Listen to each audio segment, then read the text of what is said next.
This is a world where over 80% of humanity has turned into zombies. A world where the weak become prey for the strong. A world that would keep you on your toes at all times and force you to improve your abilities. A world so harsh that a lot of strong people were made in it. To get more power and rewards, the stronger ones want to completely clear domains and dominate the world, the universe included. This is the story of a soldier who got betrayed by his most trusted teammate. If you like this story, don't forget to like and subscribe. Also, comment your thoughts about this recap. It will go a long way. The story began on one messed up night, inside a 4-story building, completely in ruins. For a moment, everything seemed peaceful.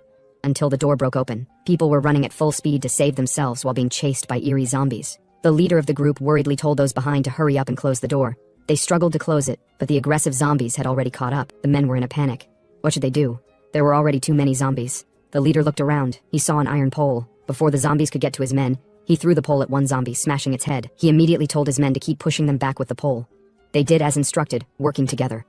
He then brought out his grenade, unpinned it, and threw it through the pipe hole where the zombies were. They retracted the pole and immediately closed the door. The grenade went kaboom. Smoke filled the air. They tried to catch their breath. Then someone pointed, saying the safe house had appeared, and there were 2 minutes left before the domain closed. The leader felt happy, because that meant they were near the clear. The leader's name is Shinya Ichiju, and he's the protagonist of this story. He had been living desperately in this terrible environment for 5 years. 5 years ago, the great calamity suddenly struck and stole humanity's peace. Since then, many special domains of varying difficulties have randomly appeared across the world. Special domains are completely cut off from the outside world, and many zombies attack the humans trapped inside. If you find the safe house, you clear the mission and can safely escape. Not only will your status increase, you can also get items necessary for survival.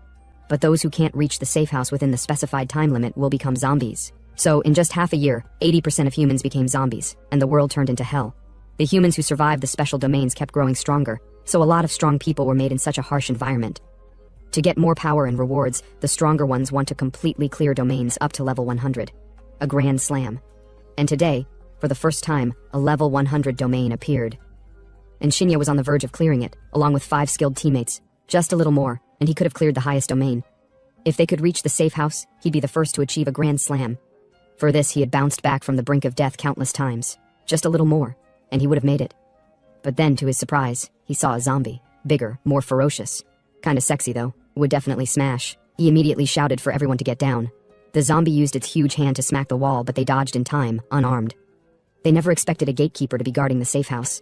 The thick-looking zombie came in through the opening. It was different from all the others in the domain, but they needed to defeat it to escape. Shinya asked his men how many items they could use. A lady told him they had only 5 haste potions and 1 power potion. Seeing this, he told them he'd take the power potion, while the 5 of them would use the haste potions to suppress the zombie, and he'd finish it off. He dodged the zombie's attack, then immediately drank the power potion.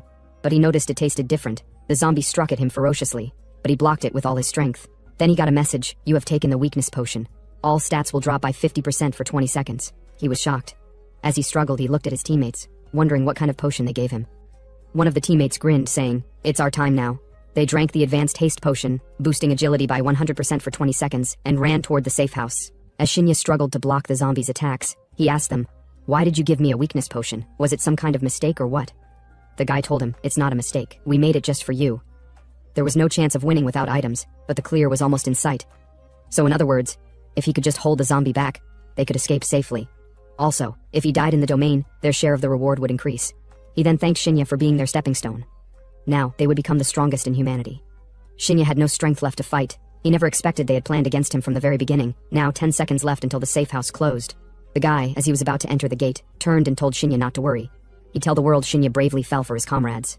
He grinned. "I'm looking forward to the day I get to kill you with my own hands when you become a zombie." Now, 6 seconds remaining. Shinya shouted angrily at him for tricking him, but then the zombie sliced his chest. He fell to his knees, hopeless, hating the fact he would die like this. The zombie pierced its nails through his body. The special domain ended, and the domain release was in progress. Shinya was disappointed. He had worked hard all his life, but in the end, he became a zombie and was going to die. The transformation was already beginning. He refused to accept such an outcome. To be betrayed by his comrades and die? No. He was determined to kill them. Even if he became a zombie, he'd have his revenge. But then, he felt his consciousness fading. He wondered where he was. Didn't he become a zombie? Was this his last moment of awareness? Then, he started hearing voices, and someone was stepping on him. He opened his eyes and realized the people stepping on him were the bullies from high school. The guy, with an intimidating tone, asked Shinya why he didn't bring the 5,000 yen bodyguard fee he told him to get. There was a fat guy beside him who was also getting bullied. The fat guy told the bullies he didn't have that much money. The bully told him not to make excuses. He should steal if he had to, but bring it by the end of the day. Otherwise, he'd beat him every time they met. Shinya, still wondering what the hell was going on, realized he was on the rooftop where he was often bullied in high school. He thought maybe it was a dying dream, but the pain in his body was too real. The bully then asked the fat guy what he would do now. Immediately, the fat guy said Shinya had money. He was hiding his part-time pay in the corner of his bag, so they should check it. Shinya, still dazed and full of questions, realized he had returned to before the great calamity. Oi, he said, then asked the bully, what day is it today? The bully was surprised. He looked at Shinya, then asked with a grin, who do you think you're talking to? He said he knew Shinya had money and told him to hand it over. But then, the bully's face was punched, sending him flying, blood dripping from his nose as he hit the ground. His men were angry. How dare you hit our boss, Mineta? Shinya told them not to make him ask twice, they should answer quickly. Now he had inherited the power from his past life. He was determined not to become a loser in this one. Ippei Mineta is a third year in high school. He's what you'd call a bully. He makes it a daily routine to take money from people, calling it bodyguard fees. And since he's got the Yakuza backing him up, the teachers have no choice but to look the other way. As for Shinya, he was one of Mineta's favorites. He lost his parents early on and had to work part-time jobs to get by. So, for a guy like him, he was the perfect target. Mineta would always extort and beat Shinya, even if he paid the bodyguard fee. As long as Mineta was focused on him, everyone else felt safe, like they were just watching a show. But things would be different now. Shinya told Mineta to hurry up and answer him. Mineta stood up, angry at the bastard. Other students were shocked. They deemed Shinya to be out of his mind for punching Mineta. He's definitely going to get himself killed. Mineta then told them to stop standing around. They should hurry up and beat him, so they charged in to attack Shinya. Shinya took down the first guy with a punch, sending him to the ground, which surprised the others. In his previous life, Shinya trained relentlessly to survive in the apocalyptic world. He spent countless nights in that cruel world where sleep was a luxury you couldn't afford. He had crawled back from the brink of death more times than he could count. And after all that, he never expected he'd be betrayed by his own comrades, by his fellow humans. In a world at its end, humans who have lost all sense of ethics and morality are more terrifying than zombies. And the students in front of him are the kind of scum who'd point a gun at their own friends just to save themselves. So this time around, he refused to let the same mistake happen.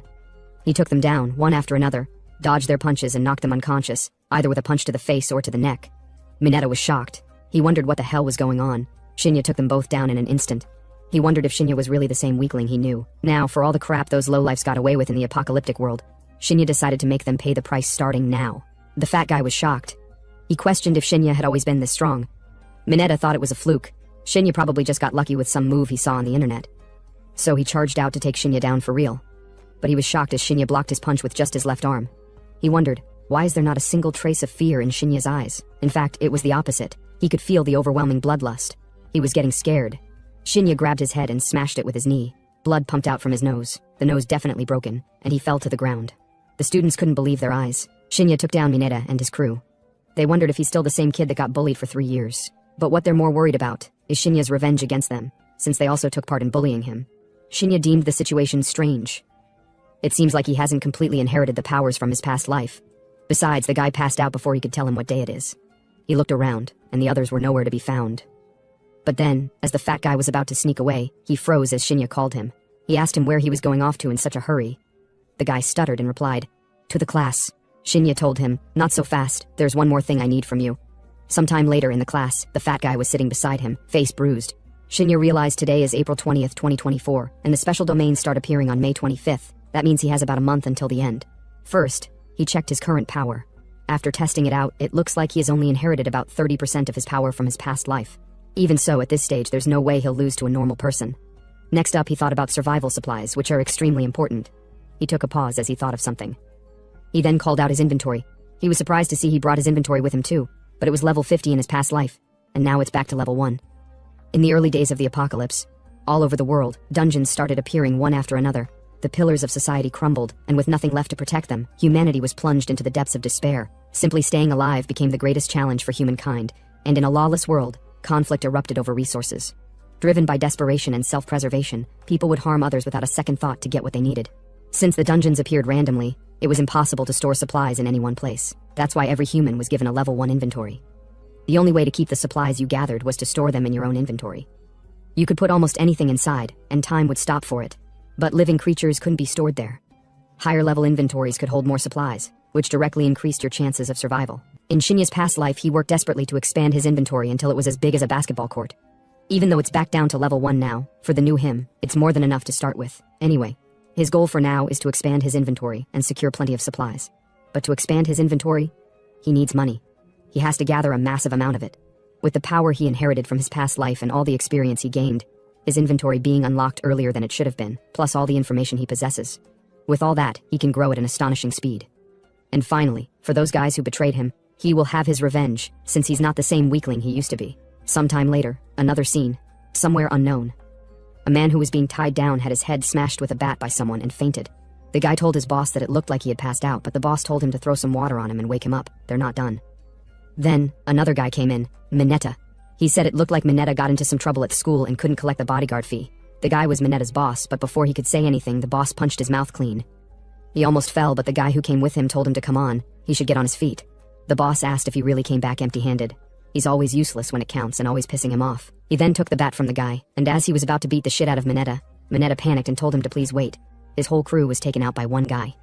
The boss paused as he heard what he said. Then he told them to stop standing around. If it gets to be after school and they let the person get away, he swears he'll never forgive them.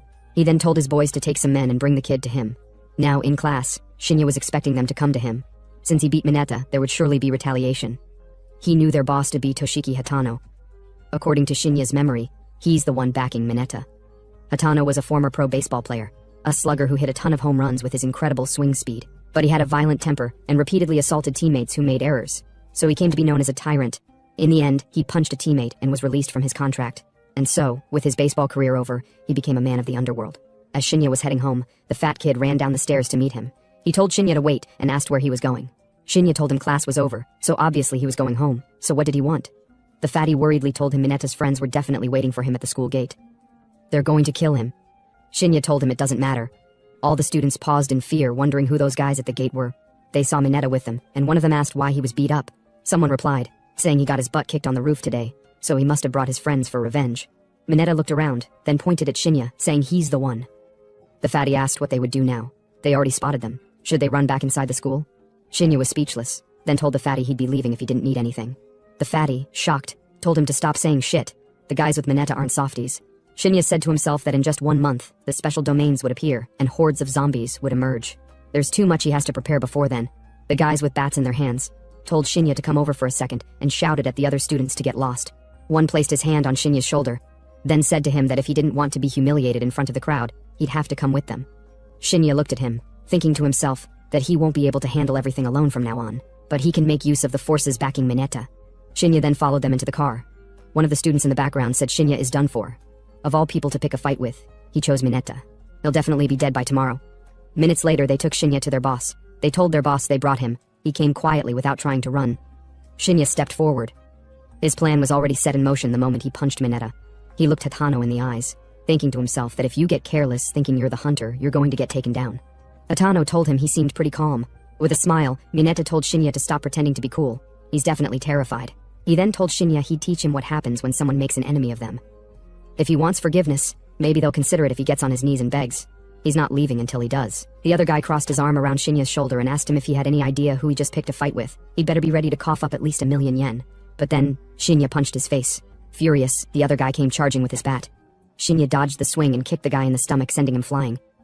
The big guy viciously came from behind and grabbed Shinya, telling him to just get on the ground. Seeing that he's pinned down, 2 other guys immediately went to attack, determined to break Shinya's leg. Shinya used the bat on the ground, raised it with his leg and smashed it with force into the big guy's face, making him bleed. He caught the bat midair. One of the guys who tried to break his leg got disarmed and was blessed with a punch to the face. Immediately from behind, the first guy who was punched struck at Shinya. Mineta thought it was a direct hit, but he was surprised to see it didn't even touch him. Shinya had blocked it at point-blank range. While the guy was still shocked, Shinya landed a kick on his face, knocking him to the ground. Mineta was shocked. He couldn't believe they were all taken out in an instant. He wondered, panicking, how the hell Shinya became so strong. But it would be over for him if he really pissed off the boss. Shinya walked toward the boss and looked him straight in the eyes, but then the boss swung the bat at him, which he dodged. Immediately, within a split second, Shinya counterattacked, but the boss reacted fast and dodged, leaping backward. He gritted his teeth, thinking to himself that Shinya isn't bad. There are no wasted movements in either his offense or defense. He wondered if Shinya was really a high school student. But then he was surprised to see an attack coming at him. It was so fast he couldn't react. Shinya told him he's full of openings, then smacked his forehead. Blood popped out, and he fell to the ground. Mineta was shocked by the unfolding scene. He worriedly asked his boss if he was all right. The boss coughed, thinking to himself, such speed is not that of a high school kid. And those eyes, filled with killing intent, are no joke. That idiot Mineta really picked a fight with a real monster. As Shinya walked toward him, he realized that from the very beginning, Shinya wasn't even looking at them. He immediately told Shinya to wait. He's backing out of the fight. He can do whatever he wants with Mineta. He can also have the place. Shinya told him he's not interested in Mineta, but in him. A few hours later, at night, inside a building, Hatano told the guy with beauties beside him what happened. The guy laughed out loud, asking if he was serious. He got beaten up by a high school kid? He couldn't even imagine it. Hatano gritted his teeth angrily with a bandage on his nose. He asked the guy if he was going to do it or not. That wasn't just some kid. With a grin, the guy told him if all he wanted was for him to kill the kid, then there's no need to turn down such an easy job. But he'll be taking 1/3 of the profits from his turf. Hatano slammed the table. Why would he take 1/3 of the profits for one kid? Was he kidding him or something? The guy relaxed, told Hatano he's the one who came to him for help. Besides, with the tournament coming up, everyone's short on cash. If word gets out about what happened today, his turf would definitely be in serious trouble. Panicking, he recalled Shinya telling him he's the one who can help you move up. He wondered what on earth he meant by that. Did someone order Shinya to contact him? Either way, he must kill Shinya. He then agreed to the guy's deal, but they'll do it tonight. The guy agreed, told Hatano it's a pleasure doing business with him. They've still got time, so he should feel free to relax. Hatano told him no, he's got a pile of other annoying things to take care of. But then, they heard a voice from outside. The boss of the place asked what's going on. The guy told him it seems like some reckless kid just barged in. The kid said he's here looking for someone. Hatano was shocked to see him. Panicking, he wondered how Shinya knew of this place. Shinya removed his hood and asked Hatano what's wrong. He looks pale. Hatano stuttered and told the guy that the kid is the one he wants him to kill. Let's go a few hours back, before he came to the building. Shinya was exercising because his body wasn't good enough. Fighting with Mineta that afternoon made him realize just how inadequate his current body was. So, for the sake of his revenge, he decided to build it up more. He then rested after exercising for some time, since rebuilding his body isn't something he could do overnight. The real work starts now. Shinya told the guy he was there on the order of boss Hatano. The guy told Hatano he never knew he'd called for his underling. He's just a student. Even if he is his underling, him barging inside on his own must mean he clearly doesn't know the rules. He didn't like it one bit. Hatano worriedly told him no, that's not it. But then Shinya interrupted. He told the guy that, just as his boss Hatano ordered, he had taken care of everyone outside, only the room was left. Hatano stood up, shocked. The boss of the place was also surprised. He then told his men to pull up the camera footage. He was shocked as he looked through it. His men had all been taken out. One of the boss's men came forward, one hand in his pocket, the other pointing at Shinya. He told them it's not possible the kid did such a thing. Did he take some kind of drug or something? Hatano couldn't believe his eyes. He wondered if Shinya was for real. Was he serious that afternoon when he said he'd help him move up? It seems like he's gotten wrapped up in some serious trouble. Then the guy swiftly carried a bottle of wine to smash Hatano's head, but the bottle broke before it could reach him. He was surprised. He realized it was the kid who did it. From his reaction speed, he didn't seem like any ordinary student. The guy told his men to stop standing around. They should grab him now. They replied, "Yes, sir." The guy threw away the broken bottle and picked another one. He told Hatano that it seems like he came prepared, and asked if he was seriously thinking the kid could take him down. The organization's rule is that they don't attack their own, but it's a different story if he's the one breaking it, so he shouldn't take it personally. Hatano, worried, told him to wait. It's a misunderstanding. He should just listen to him. Someone then spoke from behind. Hatano told the guy he had no clue why the kid was here. With a greedy expression, the guy told Hatano he didn't give a damn about the kid. There's not much to gain from killing him, but killing Hatano would be a different case. Everything that was his would become the guy's. He then thanked Hatano for being the first to break the rules, but then Hatano grabbed the guy's shoulder and slammed him to the ground, saying he'd be damned if he was going to die in a place like this. Hatano knew there was no point in saying anything since things had already gone this far. Still, he wondered what on earth the kid was plotting.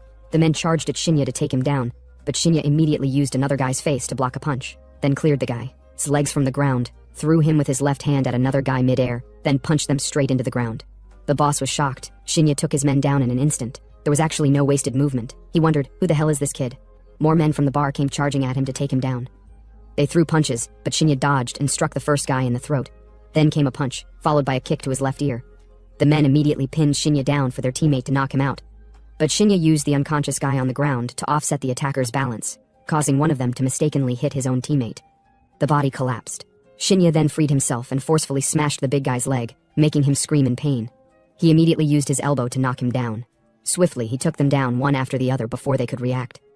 The boss stood, shocked. He thought he was dreaming. A kid took down almost everyone by himself. He knew he'd be next, so he absolutely had to kill him here and now. He picked up a gun, but Hatano disarmed him. The guy asked Hatano why he would do that. Hatano told him he couldn't watch him use a gun on a kid. The guy shouted at Hatano not to tell him what to do, especially after getting his ass beaten by one. Hatano told him he was well aware he couldn't escape even if the kid died, but it's actually better for him if the kid is around. The guy then told Hatano he'd have to kill him first. Hatano wondered if Shinya was really just an ordinary high schooler to be able to pull off something this big. Because of him, his escape routes had been completely cut off. Even if he managed to escape today, the organization would never let him go. He was pissed. He'd been played by a kid, but now the kid was the only one he had left to rely on. He then punched the guy in the face, sending him to the ground. The guy looked at the gun on the floor, then immediately picked it up. The guy, Daman, laughed as he pointed the gun at Hatano's face, saying it wasn't possible for the two of them to kill him. Now his entire turf would be his. But then, to his surprise, Shinya kicked the shit out of his face. Hatano sat, breathing heavily, and said to himself that the brat didn't just beat him, he beat everyone in one day. Shinya then asked him if he had made up his mind about what they talked about at noon. Hatano told him he didn't have a choice but to accept. Either way, the organization would not forgive him. He then asked why it had to be him. Shinya replied that he just happened to meet him, that's all. Hatano told Shinya that if that's the case, he should be grateful for the coincidence, otherwise he'd be the one lying there beaten up right now. By the way, he asked Shinya what he planned to do about cleaning up the place. Shinya told him to make it his territory, just as he promised he'd help him rise in rank. Hatano didn't argue and told Shinya he'd give it a try. The incident would spread throughout the organization immediately, and both of them would end up being targets, so he asked what Shinya planned to do from now on, what he should do. Shinya told him it wasn't convenient for him to appear publicly, so Hatano should become his big brother. Like tonight, he'd expand his influence and push Hatano up. He should gather all the money from their organization. He needed a pot of cash. Hatano was surprised by what he said. Shinya told him he thought he had tons of things he wanted to say now but didn't know where to start. But nothing he said now would change anything anyway. Hatano then poured a drink into a cup and told Shinya he'd toast to his crazy plan. Shinya looked back and asked if he had forgotten he was a high school student so he couldn't drink. He then asked Hatano if he had any money with him. Hatano brought out money from his pocket and gave it to Shinya. He told him that's all he had on him for now, but he'd get more if it wasn't enough. Shinya told him he just needed enough for a taxi. Hatano, shocked, said to himself that he must be getting senile to have teamed up with someone who didn't even have taxi fare. Shinya asked him, including this place, how many allies and how much funding he had. Hatano replied, about 60 people at Hiraguri's place. They specialize in trouble cleanup. Overall, they're higher quality than my subordinates. And since they're assigned special jobs, they're also supplied with weapons like guns from the organization. I have about 30 people myself, so if combined we'll have more than double our current fighting power. As for the funding, Hiraguri and I have about the same. Low-ranking guys like us don't get much money. We're just pawns, and most of the funds are controlled by those above. One of them is Ogane Ren. He runs casinos, bars, and nightclubs. Kawase Teruhisa handles bodyguard services. And their boss, who manages all the funds, is Koyanagawa Tatsuya. His birthday celebration is next week, and everyone is expected to give presents. Though they call them presents, they're really money tributes. Whoever gives the most moves up, but low-ranking guys like Hiraguri and I were desperately collecting money. But now that I know your crazy plan, none of that matters. Shinya told him not to worry about it. He'd get him to that position soon. Hatano, with a disappointed expression, said, okay, then muttered to himself that he was stupid to think Shinya might get scared and back out. He then told Shinya they should exchange contact info, but Shinya told him he didn't have a cell phone. He was speechless, disappointed, wondering just how poor Shinya must be not to have a cell phone. But he was getting used to being surprised by so many things. Shinya told him the guys were just unconscious. Should he stay, or could Hatano handle it? Hatano told Shinya to leave it to him. He had already called people. He'd keep them properly in line. Someone then arrived at the bar. He was surprised and asked Hatano what was going on. All of Hiraguri's underlings were down. It was Mineta. He was shocked to see Shinya there. Shinya then told Hatano he'd see him later, but Hatano said, wait. He told Mineta to bring the phone he recently got. Mineta ran and gave it to him, but was shocked as Hatano handed it to Shinya. He told Shinya to use it and call him. All the contact information was in there. Shinya told him he didn't really need it, but Hatano insisted. He placed a hand on Shinya's shoulder, telling him not to be modest. They were comrades now. And most importantly, he couldn't have anything happen to his lifeline. So he asked Shinya how many subordinates he needed. Shinya looked at his hand and pushed it away. He told him there was no need, he shouldn't overthink it and should just follow his instructions.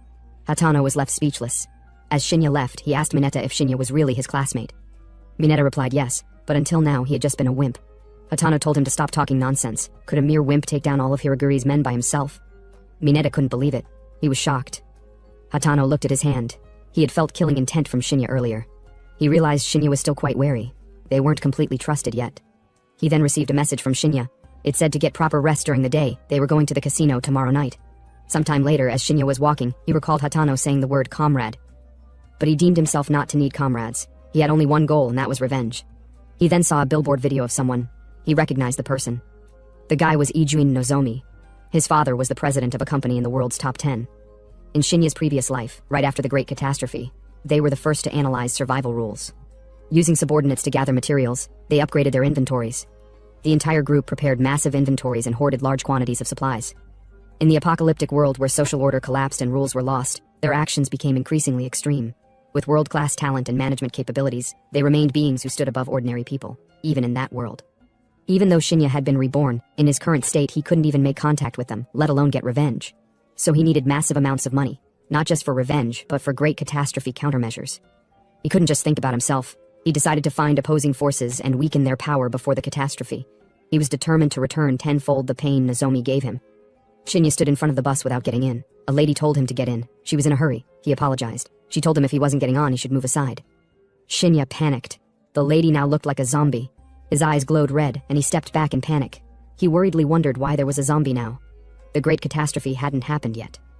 People at the stand were looking at him weirdly. He wondered what that was just now. Was he hallucinating? Then he heard a voice. Ready. Set. He looked around in a panic, wondering where the voice was coming from. He thought he had heard it before he was reborn. He looked up and realized it was a special zone. He wondered why there was a zone before the catastrophe, and why no one seemed to notice. People inside the zone weren't reacting either. It seemed like no one could see it. He then heard the voice again. He noticed it was guiding him toward the zone. He wondered if he should go, but thinking about those who betrayed him, he gritted his teeth and ran toward the zone, because if the zone was real, then he was the only one who could enter 1 month early.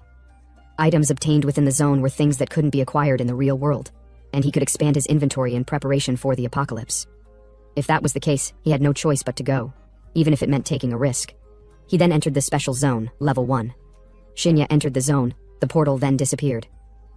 He said to himself that he never thought he'd be able to come to a zone this early. He then got a system message. He was surprised as he saw it. It was a special mission. He's to defeat 15 normal zombies within an hour and find the safety house. The final reward is 5 times the normal reward. There was nothing like this mission in his previous life, so he wondered if it could be related to his rebirth, or the voice from earlier.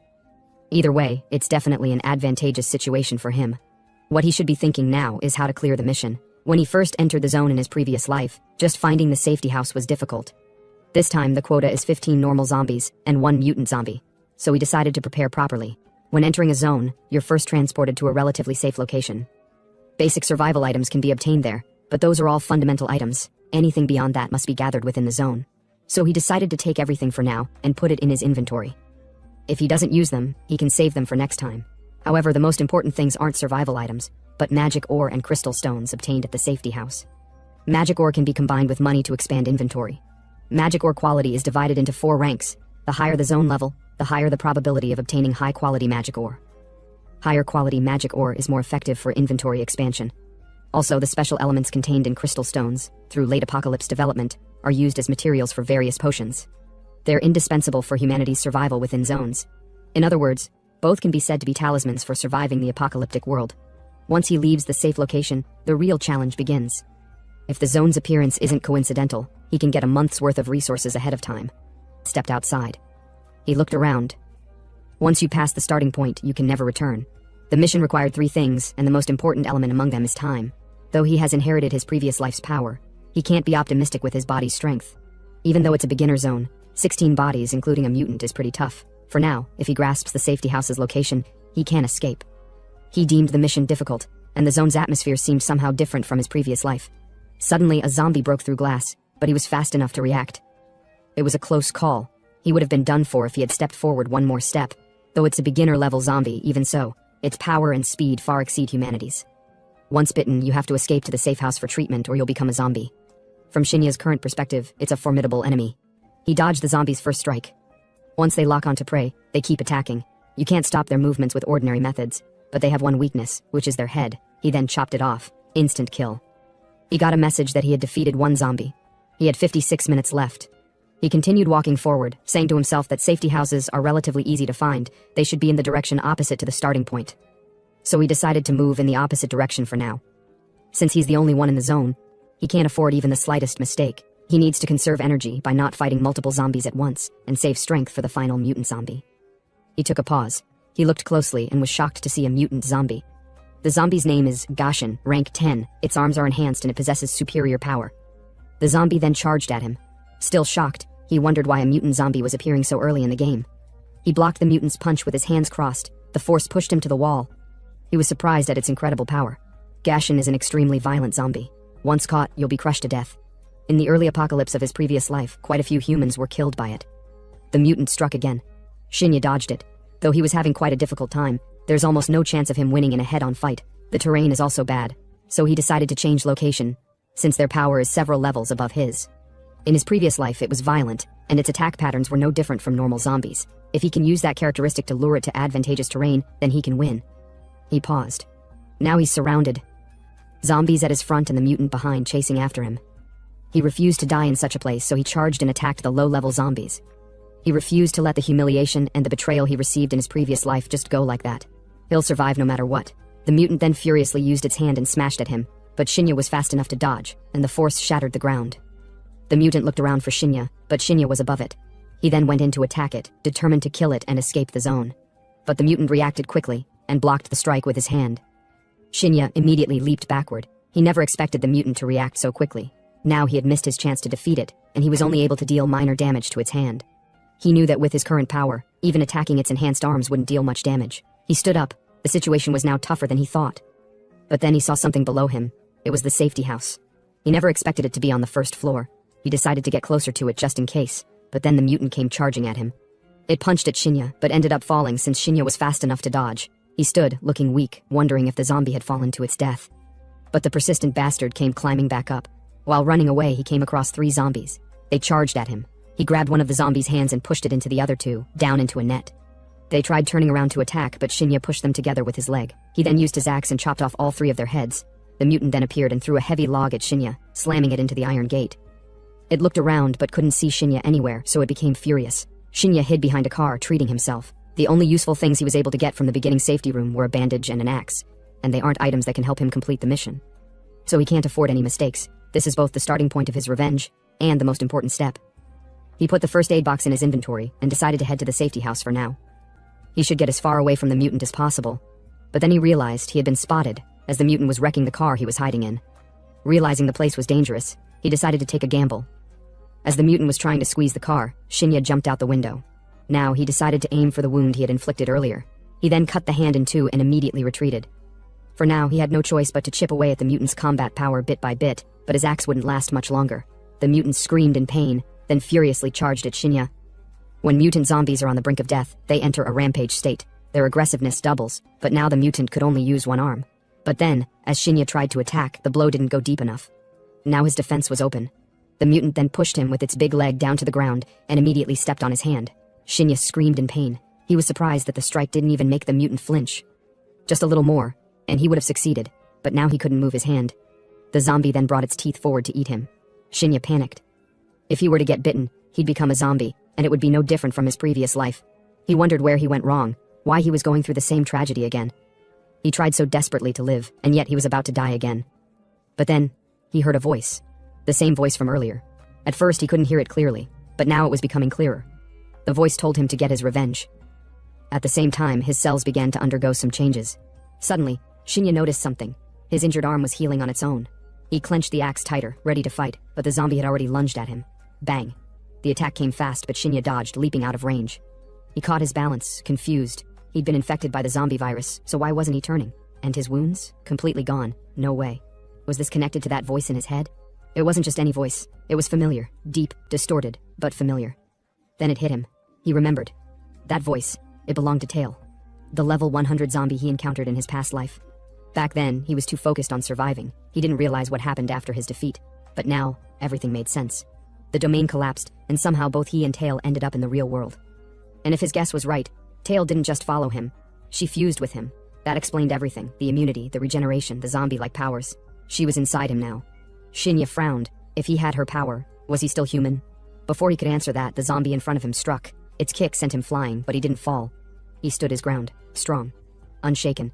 He gritted his teeth and said, "So his survival depends on a zombie's power? Fine, he will use it. If it means revenge, so be it." Bang. He raised his axe and charged. The zombie attacked at the same time. Shinya's axe collided with the zombie's arm, and in one clean swing, the zombie's body was cut in half. But Shinya wasn't done. He kept swinging, dismembering the corpse again and again, rage in every blow. If this power could fuel his revenge, then he'd use it. He muttered the names, Hope, and the other 4 traitors. "Just wait, I'm coming." After that, he tore through smaller zombies along the way. His body drenched in blood by the time he reached the transfer zone. He looked at the mangled corpses, then at the portal ahead. Finally, he said, "The safe house." He stepped in. On the other side, he arrived in a familiar room, with a familiar box. He stared at it. "This is the level 1 safe house."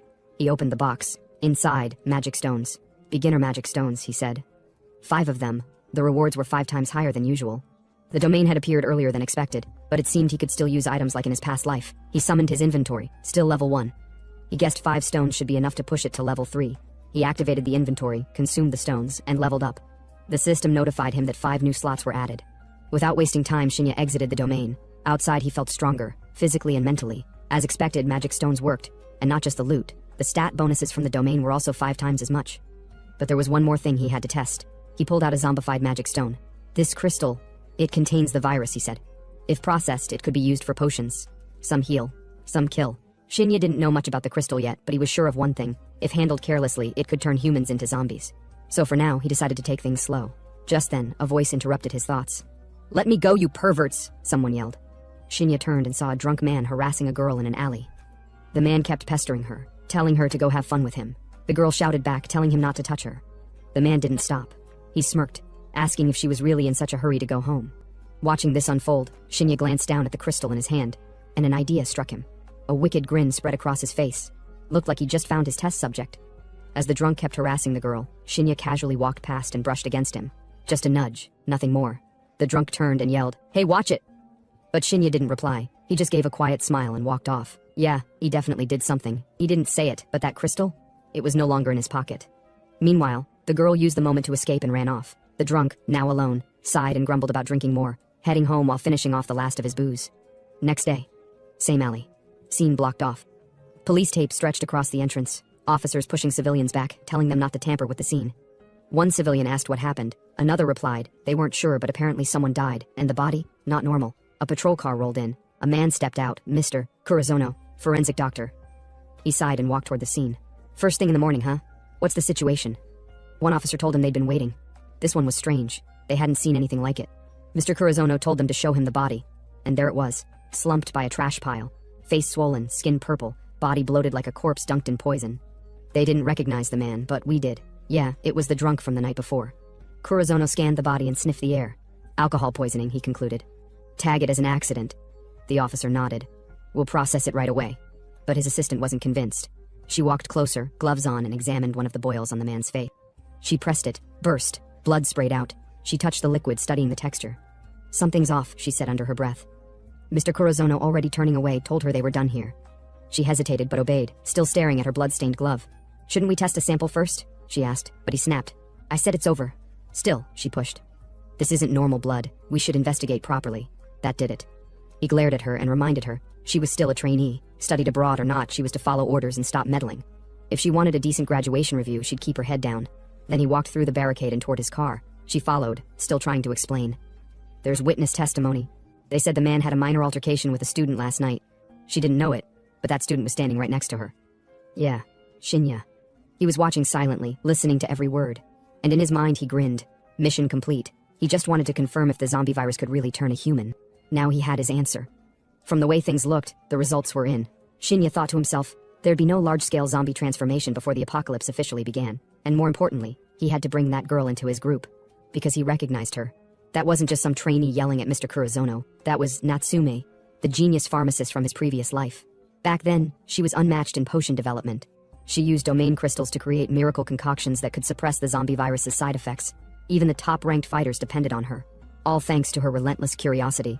But that same curiosity also got her killed. She once made herself the subject of her own experiments, and never made it out.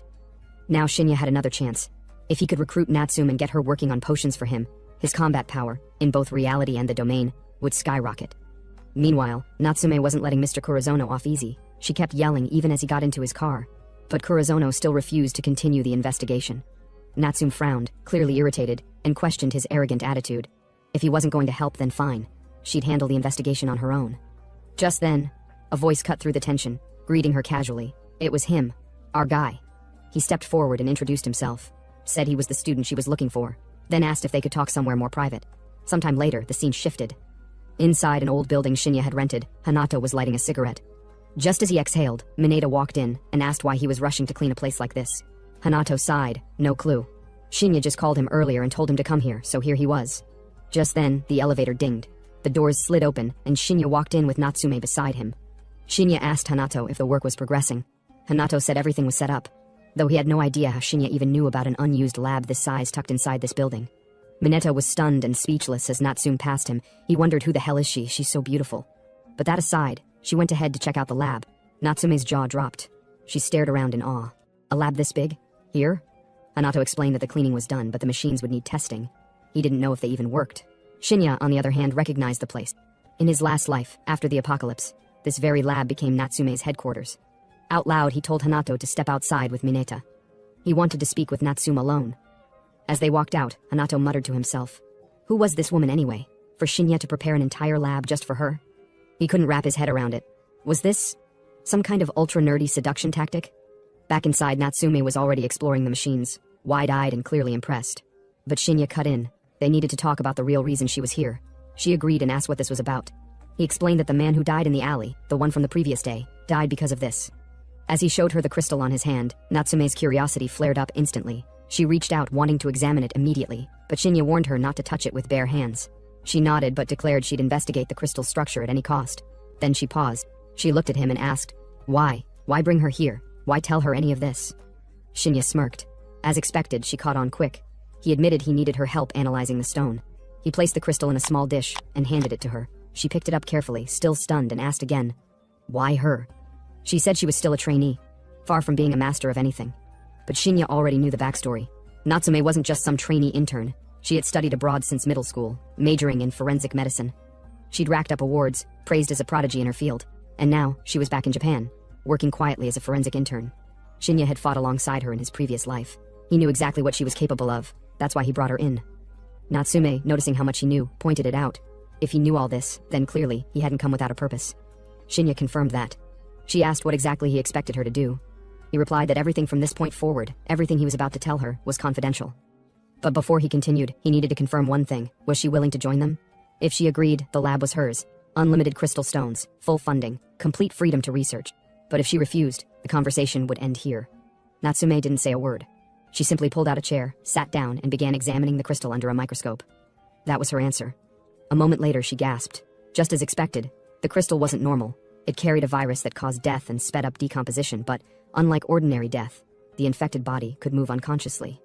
It wasn't human anymore. The corpse from the alley hadn't moved yet, but the posture was unnatural. Once it activated, it would move with strength far beyond its original limits. Shinya explained. He called them zombies, the living dead. The crystals had two key components, one that caused zombification, and the other that enhanced physical performance. He wanted Natsume to isolate the enhancement component and create a potion from it. But that kind of separation wasn't easy. He needed it nearly 100% pure, and the rarity of the potion would depend on that purity. Natsume's face stiffened. She asked if that meant the corpse from the alley would eventually move. Shinya confirmed it, sooner or later. He knew she had more questions but told her to focus on the research for now. Eventually, she'd understand everything. Before leaving, he mentioned he had rented a place below this floor, and she could live there. Then he turned to leave. Natsume called out for him to at least tell her his name. He paused. Shinya Ichiju. Right after, Shinya told Mineta to stay behind and support Natsume's work. Hanato was coming with him. Sometime later, the two of them were inside the elevator, heading down. As it descended, the silence broke. Hanato asked where they were going now. Shinya didn't answer. Instead, he asked how Iraguri was doing. Hanato then reported, "Everyone is following my lead," but quickly corrected himself. "No, they were following you, big bro." But Shinya had already told them not to call him that. He reminded that Hanato is the boss and not him. Inwardly, Shinya locked in what he now knew. The domain was real. The potions would come. The last thing they needed now was money, and that meant only one thing. He told Hanato to get ready. They were about to meet the man they called Big Money. Well, the name said it all. Ren Ogane, better known as Moneymaker, had built his empire in blood by the age of 20. Ruthless, cunning, and entirely unfazed by morals, he clawed his way to the top of the underground world. His specialty? The entertainment sector, casinos, nightclubs, and anything else that turned desperation into cash. But the real gold mine was the casino. It stayed packed with hopefuls every night, all chasing the illusion of instant wealth. Most of them left with nothing but regret and debt. That's where Ren came in. For every loser, there was a loan. And once they borrowed, they were owned. One unfortunate gambler found himself trapped in this exact cycle. The man had already borrowed from Ren and now couldn't repay. Desperate, he begged for a few more days. But Ren wasn't the type to entertain pity. While lining up a golf shot, he coldly reminded the man of his 10 million yen debt, and clarified that the interest had taken it far higher. The contract spelled it out clearly, and if the debtor couldn't pay, then his family would. The man's daughter, still in kindergarten, was next in line. In a flash, Ren swung the club straight into the man's ribs. The blow landed clean, brutal.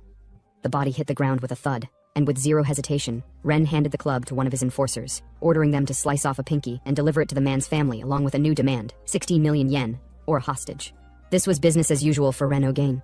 His cruelty wasn't a secret, it was a warning. And it worked. The funds he funneled into the organization had already passed tens of billions. Then came a disruption. One of his men arrived and informed him that Hanato and his crew were waiting. Ren allowed them in. Moments later, Hanato entered the room with one subordinate and someone posing as a bodyguard. Though in truth, it was Shinya in disguise.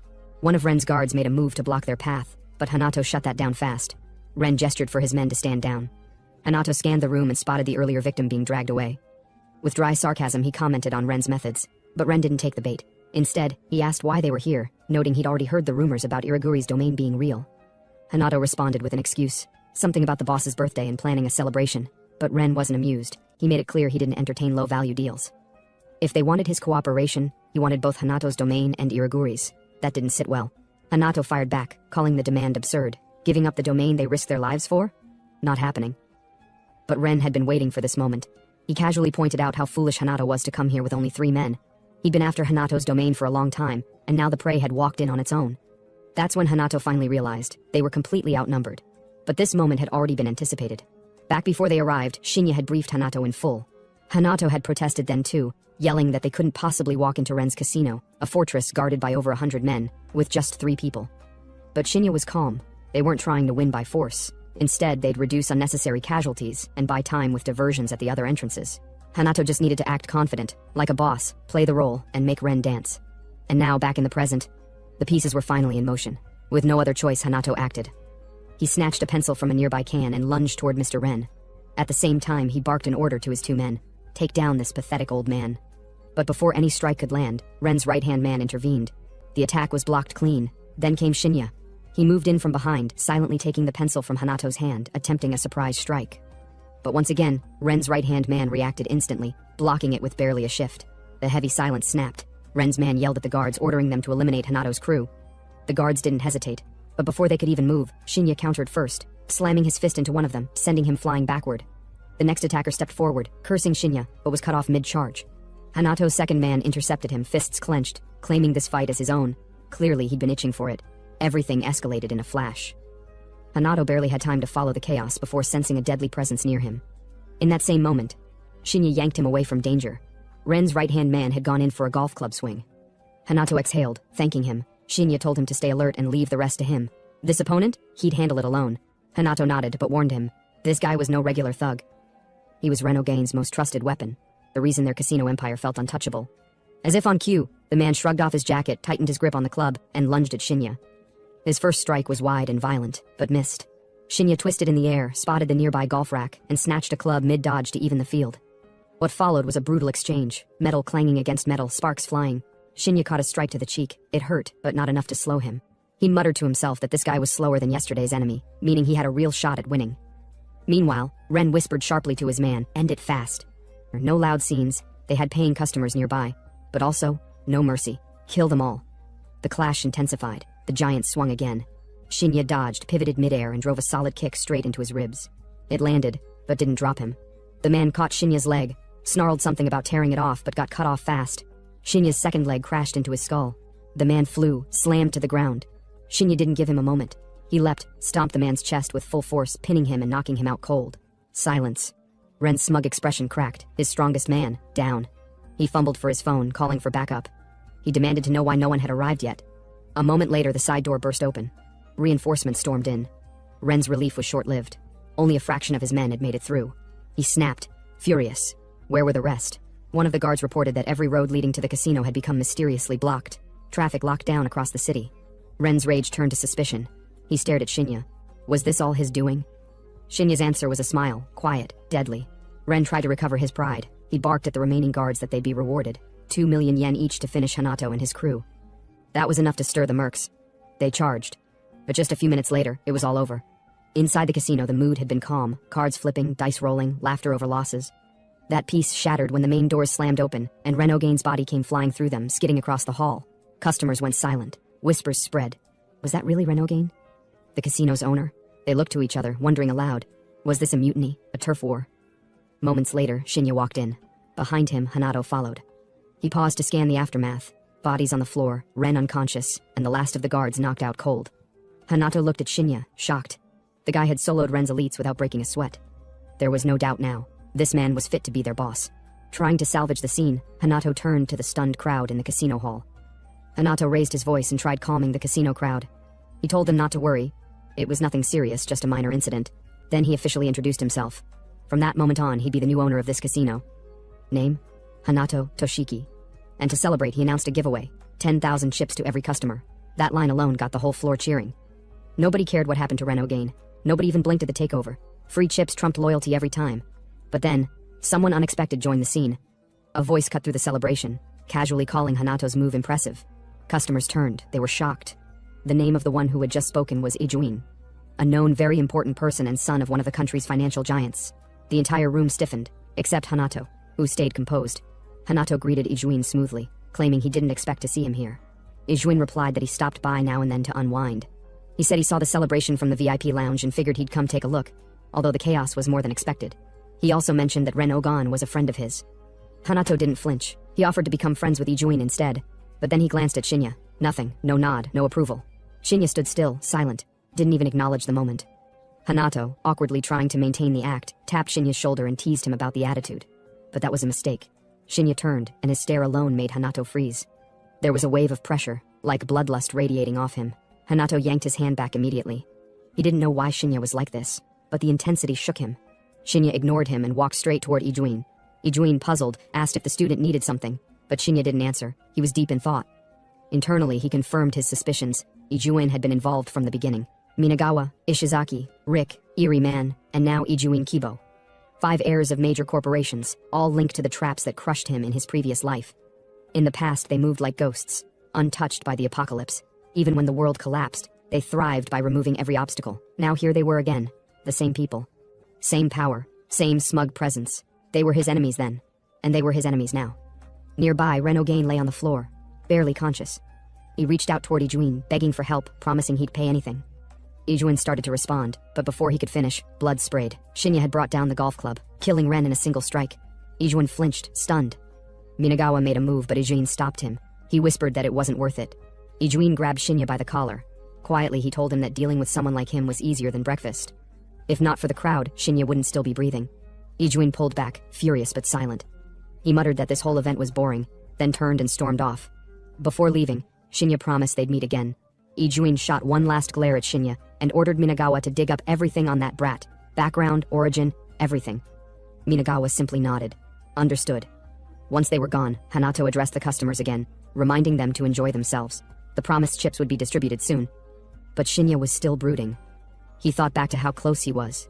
He could have crushed those bastards right there, but it wasn't time. He wouldn't kill them yet, not until he dragged each one into despair. Hanato walked over and called Shinya big bro, trying to reason with him. Making someone like Ijuin an enemy so soon wasn't wise, not with that kind of influence. But Shinya replied that he already understood the risks. He changed the topic. He wanted to know how much the casino made today. Hanato blinked, caught off guard. He said he'd check later, but asked what Shinya needed it for. Shinya didn't explain. He told him to use all the day's earnings to buy gold, immediately. It had to be a spot transaction. No delays, no excuses. Hanato was stunned. All of it? On gold? Why? Shinya cut him off. Said it wasn't his concern, no matter the cost. He wanted every yen converted into gold and delivered to the lab. He had something to do, and was heading home first. Hanato stood there speechless. But there was a reason for all this, one that only Shinya knew. In the domain system, inventory space could only be upgraded to level 10 using beginner-grade magic stones. But anything past level 10 required something else, gold. To reach level 11, it took 360 gold, and every level after that multiplied the requirement. During the apocalypse, gold became scarce, burned through like fuel. That mistake wouldn't happen again. Shinya's mind was already ahead. He needed to stockpile. Shinya left the gold procurement to Hanato. He had bigger plans. Special domains. Ones the others didn't know about. And if his holdings went up, that meant Ijuin's would drop. It was all connected. Then, out of nowhere, he felt it. While walking, a wave of pressure crept into his senses. He paused. The sensation was unmistakable. A domain, but not just any kind. This one felt special. He scanned the skyline and pinpointed the direction, straight ahead. He moved quickly toward it, tracing the energy. And it led him back to a familiar place. Their school. The next day, inside the classroom, life moved like usual. Students chatted, laughed, and went about their day with zero awareness of what had happened in the shadows. Shinya's desk sat empty. His friend, the chubby one who always had his nose in a book, glanced at the vacant seat and sighed. He hadn't seen Shinya in a while, not since the incident with Mineta. He wondered if something bad had happened. Suddenly, a stack of textbooks landed loudly on Shinya's desk. It was one of the bullies, smug, loud, and ignorant. The chubby friend told him off, reminding him whose seat that was. But the bully shrugged, saying Shinya probably wasn't coming back anyway. He claimed Mineta dealt with him, so Shinya was probably hospitalized, and now the seat was fair game. He even complained that without Shinya around, there was no one to run errands anymore. That's when the window slammed open. Shinya stepped in, no warning. He grabbed the bully's books and launched them out the window. Then, without sparing any time, he coldly told the guy to disappear before he decided to get serious. The class froze. The bully snapped back, shouting insults, but his friends stopped him, reminding him this was the same Shinya who dared to hit Mineta. That calmed things down real fast. Whispers rippled through the room. No one expected to see Shinya again, especially not standing tall like nothing happened. The chubby friend blinked in disbelief, then nervously asked if Shinya really came back. Shinya sighed. He said it should be good news, unless someone found it disappointing. The chubby friend quickly denied it. He was actually glad, especially since Shinya had punched Mineta for his sake. Shinya sat down. His mind, however, wasn't in the classroom. Last night, when he came to investigate the school grounds, the domain hadn't fully formed. He figured the manifestation wasn't complete. Maybe he was sensing an early-stage domain. He had a strong feeling it would emerge fully by tomorrow. As he sat there thinking, Miki approached.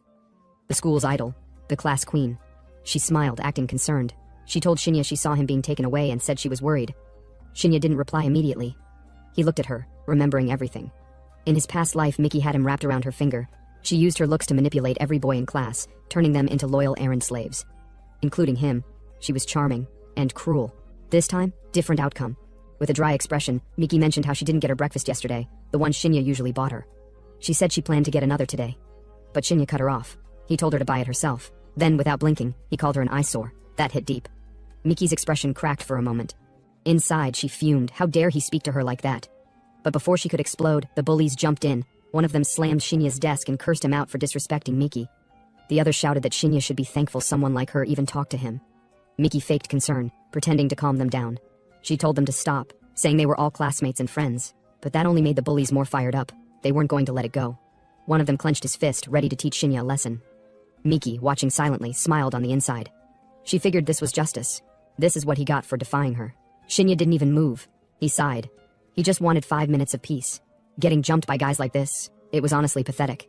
He felt bad for the version of himself that once lived like this. As the bully charged and yelled for Shinya to get lost, a huge hand suddenly appeared behind him. Crack. The bully's head smashed into the desk. He dropped instantly. The entire class gasped. And then, the real twist. It was Mineta. Everyone stared in shock. Miki wasted no time. She grabbed Mineta's arm and told him how rudely Shinya had spoken to her.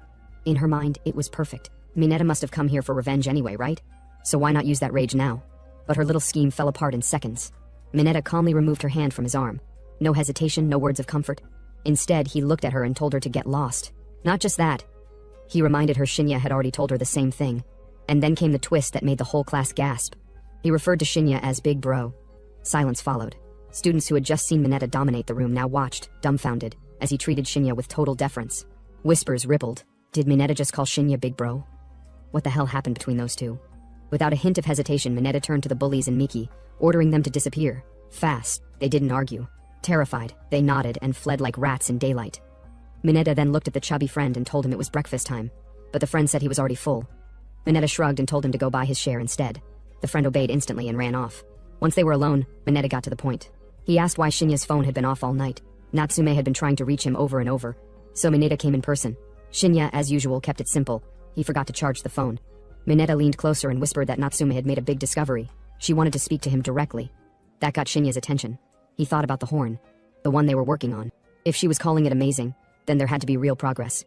Later that morning, the teacher arrived. Class resumed. Everything looked peaceful on the surface. But Shinya knew better. This kind of calm never lasted, and sure enough, it didn't. A vibration spread through his body. His senses sharpened. The classroom shifted. No one else noticed it, but to him, reality had already changed. The air warped, space bent. They were inside a domain. A voice only he could hear informed him. Special domain. Entry level 5. Objective. Reach the safe house in 20 minutes. Reward. X5 multiplier. Shinya breathed out. It had been a while. That familiar jolt of pressure. Back in his previous life, entering domains like this used to make his knees buckle. Now, he was used to it. Still, this one felt harder than the last. First step, find supplies. He scavenged the classroom but only found basic tools, a ruler, a T-square. No healing items, no gear. Definitely not ideal. This was going to be a survival run. He walked to the door and stepped out, already formulating his plan. Time was ticking. 20 minutes. He needed to locate the safe house fast. Luckily, the domain's layout was nearly identical to the real school. That meant he could map it quickly in his mind, a huge tactical advantage. But as he peered through the corridor window, he saw the safe house. It was located near the playground. The problem? Zombies. Dozens of them were already surrounding the building. There was no way to charge in head first and clear them all in time. He needed a workaround. Suddenly, one zombie broke off and charged at him. Shinya sidestepped with a quick dodge. The creature smashed through the window and fell hard to the ground outside. Then something strange happened. The other zombies, the ones near the safe house, began to shift. They turned, walked away from the building. All of them moved toward the noise. Shinya immediately connected the dots. The crash had lured them. That was the key. If he could create a loud enough distraction, maybe from the broadcasting room, then he could draw them away from the safe house. He'd get a clear path. But there was a problem. He didn't have time to make mistakes. He analyzed the layout. He was currently in the central wing, close to the connecting passage to Building 4. From there, he'd need to cut across to the opposite side of the school and head upstairs. The broadcasting room was on the top floor. He moved. As he walked, he noticed the zombies that had been drawn away were returning to the safe house. That made things clear. They weren't just wandering, they were guarding it. He paused. Then, another zombie appeared nearby. He decided to test his theory. Shinya threw the creature out the window. Once again the crash echoed, and the horde responded. All the zombies shifted and sprinted toward the sound. It was confirmed. The zombies were hardwired to sound cues. Every unnatural noise triggered an aggressive response. Not all zombies were created equal. The ones Shinya faced now were different, faster, stronger, and smarter. These were elite zombies, a class formed from humans with above-average physical prowess. Athletes, martial artists, anyone who used to dominate with their body, now cursed into undead engines of destruction. Not mutated monsters, but close enough. And unfortunately for Shinya, most of them were gathered at the sports field, because back when this domain formed, the sports department was still in session. A full class of future killers, now reanimated with their peak athletic stats intact. He knew the pattern now. After every loud noise, the zombies would rush to check it out, then drift back to their original guard posts. It meant he had only one real shot at success, no room for error. The key moment would be the dash to the broadcasting room. While moving, he spotted one lone zombie patrolling the hallway. Shinya ducked silently into an empty classroom. The zombie paused, sniffed the air, but kept walking. And that was all the window Shinya needed. He lunged from hiding, wrapped his hands around a ruler, and jammed it into the zombie's neck, severing it with one brutal motion. The corpse dropped instantly, and with it, a rusted shovel clattered to the ground. He didn't hesitate. He dropped the ruler and picked up the shovel. The ruler wouldn't hold against the elite types. There were less than 15 minutes left. It would take 5 to reach the broadcasting room, assuming no interruptions. But that was an optimistic bet. Right now, speed was everything. Strategy would be the rest. Shinya made his way to the connecting passage between wings. Building 4, the target, was just ahead. He cracked the door slightly and peeked through. The corridor was filled with zombies. No good cover. No time for detours either. If he took the long way, he'd burn too much time. So he moved, footsteps silent, breathing steady, no noise. The goal was to snipe every zombie without alerting the others. He dashed in. The first zombie didn't even register what hit it. Shovel to the face, crushed. The second one took a hit to the jaw, and 5 teeth flew into the air. The third dropped with a sickening crunch to the neck. 1, 2, 3, all done clean. Shinya pushed ahead. The corridor ended in a staircase, the stairs leading up to the broadcasting room, the mission's endpoint. But something wasn't right. Building 4 was more complicated than the others. No zombies visible, but too many places for them to hide. He couldn't draw up a plan. He'd have to move by instinct, listening for sound, reading air pressure. And then it happened. A faint shadow slithered into view, behind him. He caught the movement from the reflection on the shovel. A monstrous figure was approaching, not slow, not dumb. Something huge. Shinya turned just in time to dodge. The allied zombie's punch struck the floor where his head had been a second ago, and shattered the tiles with a deafening boom. That blow would have killed him instantly. He hit the ground hard, the shovel slid away, and now the worst part, the sound had alerted everything nearby. From the corners of the building, new undead shapes began to gather. He cursed inwardly. The evil ones again. These bastards were more trouble than they were worth. One zombie charged. Shinya blocked its teeth with the wooden shaft of the shovel, struggling to keep his flesh from being torn apart. He flipped it and cracked its neck with a sharp counter, but it took too much effort. And then came the real threat. The allied zombie's fist came flying again, this time aimed at Shinya's exposed back. No time to parry. He twisted his body, threw himself backward, and let fate do the rest. The elite zombie's punch missed its mark. Instead, it collided directly with the head of the weaker zombie Shinya had just disabled. The result was explosive. A single hit caved the zombie's skull in like a fruit. Brains splattered, bones cracked. The allied zombie paused. It frowned, gnashed its teeth. Searched the hall for Shinya, but he was already gone. Somewhere behind the lockers, a trail of blood led away. The elite zombie sniffed the air. It was already on the scent. Blood. That was enough. It followed, room by room, sniffing, tracing, moving closer. And then it stopped. There, behind the counter, blood was on the floor. It growled, clenched its fist, and slammed its arm down with a force that split concrete. Meanwhile, far from the chaos at school, Natsume was deep inside the lab, sleeves rolled, eyes sharp, and frustration rising. Her research had hit a wall. Separating the two elements inside the magic ore was far more complex than expected. The zombie virus concentration was simply too dense. Even after all her effort, the impurity was only down to 60%. The virus still dominated the sample. She had scoured every textbook, every archive note she could find, yet none mentioned a virus of this kind. And the more she studied it, the more one question kept circling her mind. Why was Shinya in possession of such a substance in the first place? Only he knew where the magic ore came from. Only he seemed to understand how to wield it. And now, right when she needed him most, he was nowhere to be found. Something wasn't adding up. Was he really just a high school student? Back in the school's domain, the chaos resumed. The elite zombies' massive strike landed, but not on Shinya. What it hit was a decoy, a blood-filled tube meant to mimic human scent. The creature froze. Despite its primitive mind, it sensed something was wrong. The scent was unmistakably human, but there was no body. That's because the real Shinya was already behind it, sprinting at full speed. With shovel in hand, he swept the zombie's leg off the floor mid-run. Before the monster even hit the air, Shinya smashed its face with the shovel, shattering bone and teeth in one fluid strike. He followed up immediately, a clean decapitation. The head rolled, the body dropped. Shinya exhaled. He had baited the monster with his own blood. Before his wound healed, he had managed to fill 3 tubes. These would become key to survival. With them, he could lure enemies away and skip unnecessary fights. But just as he turned to leave, a sharp pain hit his skull. A stabbing headache. His vision blurred. His body staggered. Why now? He clenched his chest, realizing it was her, the entity within. Tail. It had stirred again. He concluded the trigger must have been the healing ability he used earlier. The creature inside him, dormant, unstable, was reacting. A parasite. No, a time bomb. Shinya muttered to himself, not in fear, but in grim resolve. He couldn't allow himself to die by his own hands. Tail had to be dealt with, one way or another. Snapping out of it, he moved forward. The earlier scuffle might have drawn attention. Rather than engage, he uncorked one of the blood tubes. The surrounding zombies immediately shifted course, sniffing, staggering, crawling toward the spilled blood like starving dogs. That was his cue. Shinya dashed up the stairwell. He could see it now, the broadcasting room. It was just ahead. At the top of the stairs, he peeked around the corner. All clear. He bolted in. Inside the room, silence. No zombies, no danger. For once, a break. He scanned the equipment and moved to the broadcasting system. With luck, it still worked. He dropped the shovel and began operating the console. It booted up. Perfect. He had helped the broadcasting club a few times in his past life. That knowledge now paid off. His fingers moved instinctively over the buttons and sliders. But as he worked, something else moved. Something outside the door. A shadow. Someone, or something, was watching him. Shinya's instincts kicked in. No hesitation. He grabbed the shovel, spun around, and struck at the door without waiting to confirm. The blow landed. And then he looked up, and froze. What stood before him wasn't a regular zombie. It was massive. Monstrous. A deformed humanoid towered over him, flesh stretched over twisted bones, and teeth set too deep into its jaw. But what was more disturbing was that it could speak.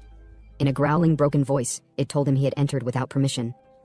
Corpse bloating phenomenon is a phenomenon where putrefaction gas that fills the body after death causes the soft tissues throughout the body to expand, making the corpse swell up. That's what is happening to the zombie in front of Shinya. Such types of zombies don't have high attack power, but they're troublesome because they quickly burst, scattering explosive sounds and zombie virus. It has enough power to kill a person, and also causes a large number of zombies to be drawn in. Shinya worriedly gritted his teeth at how troublesome things had become, so he decided to get it out of the room. He swiftly escaped, then ran out of the room, baiting the zombie. The zombie chased after him.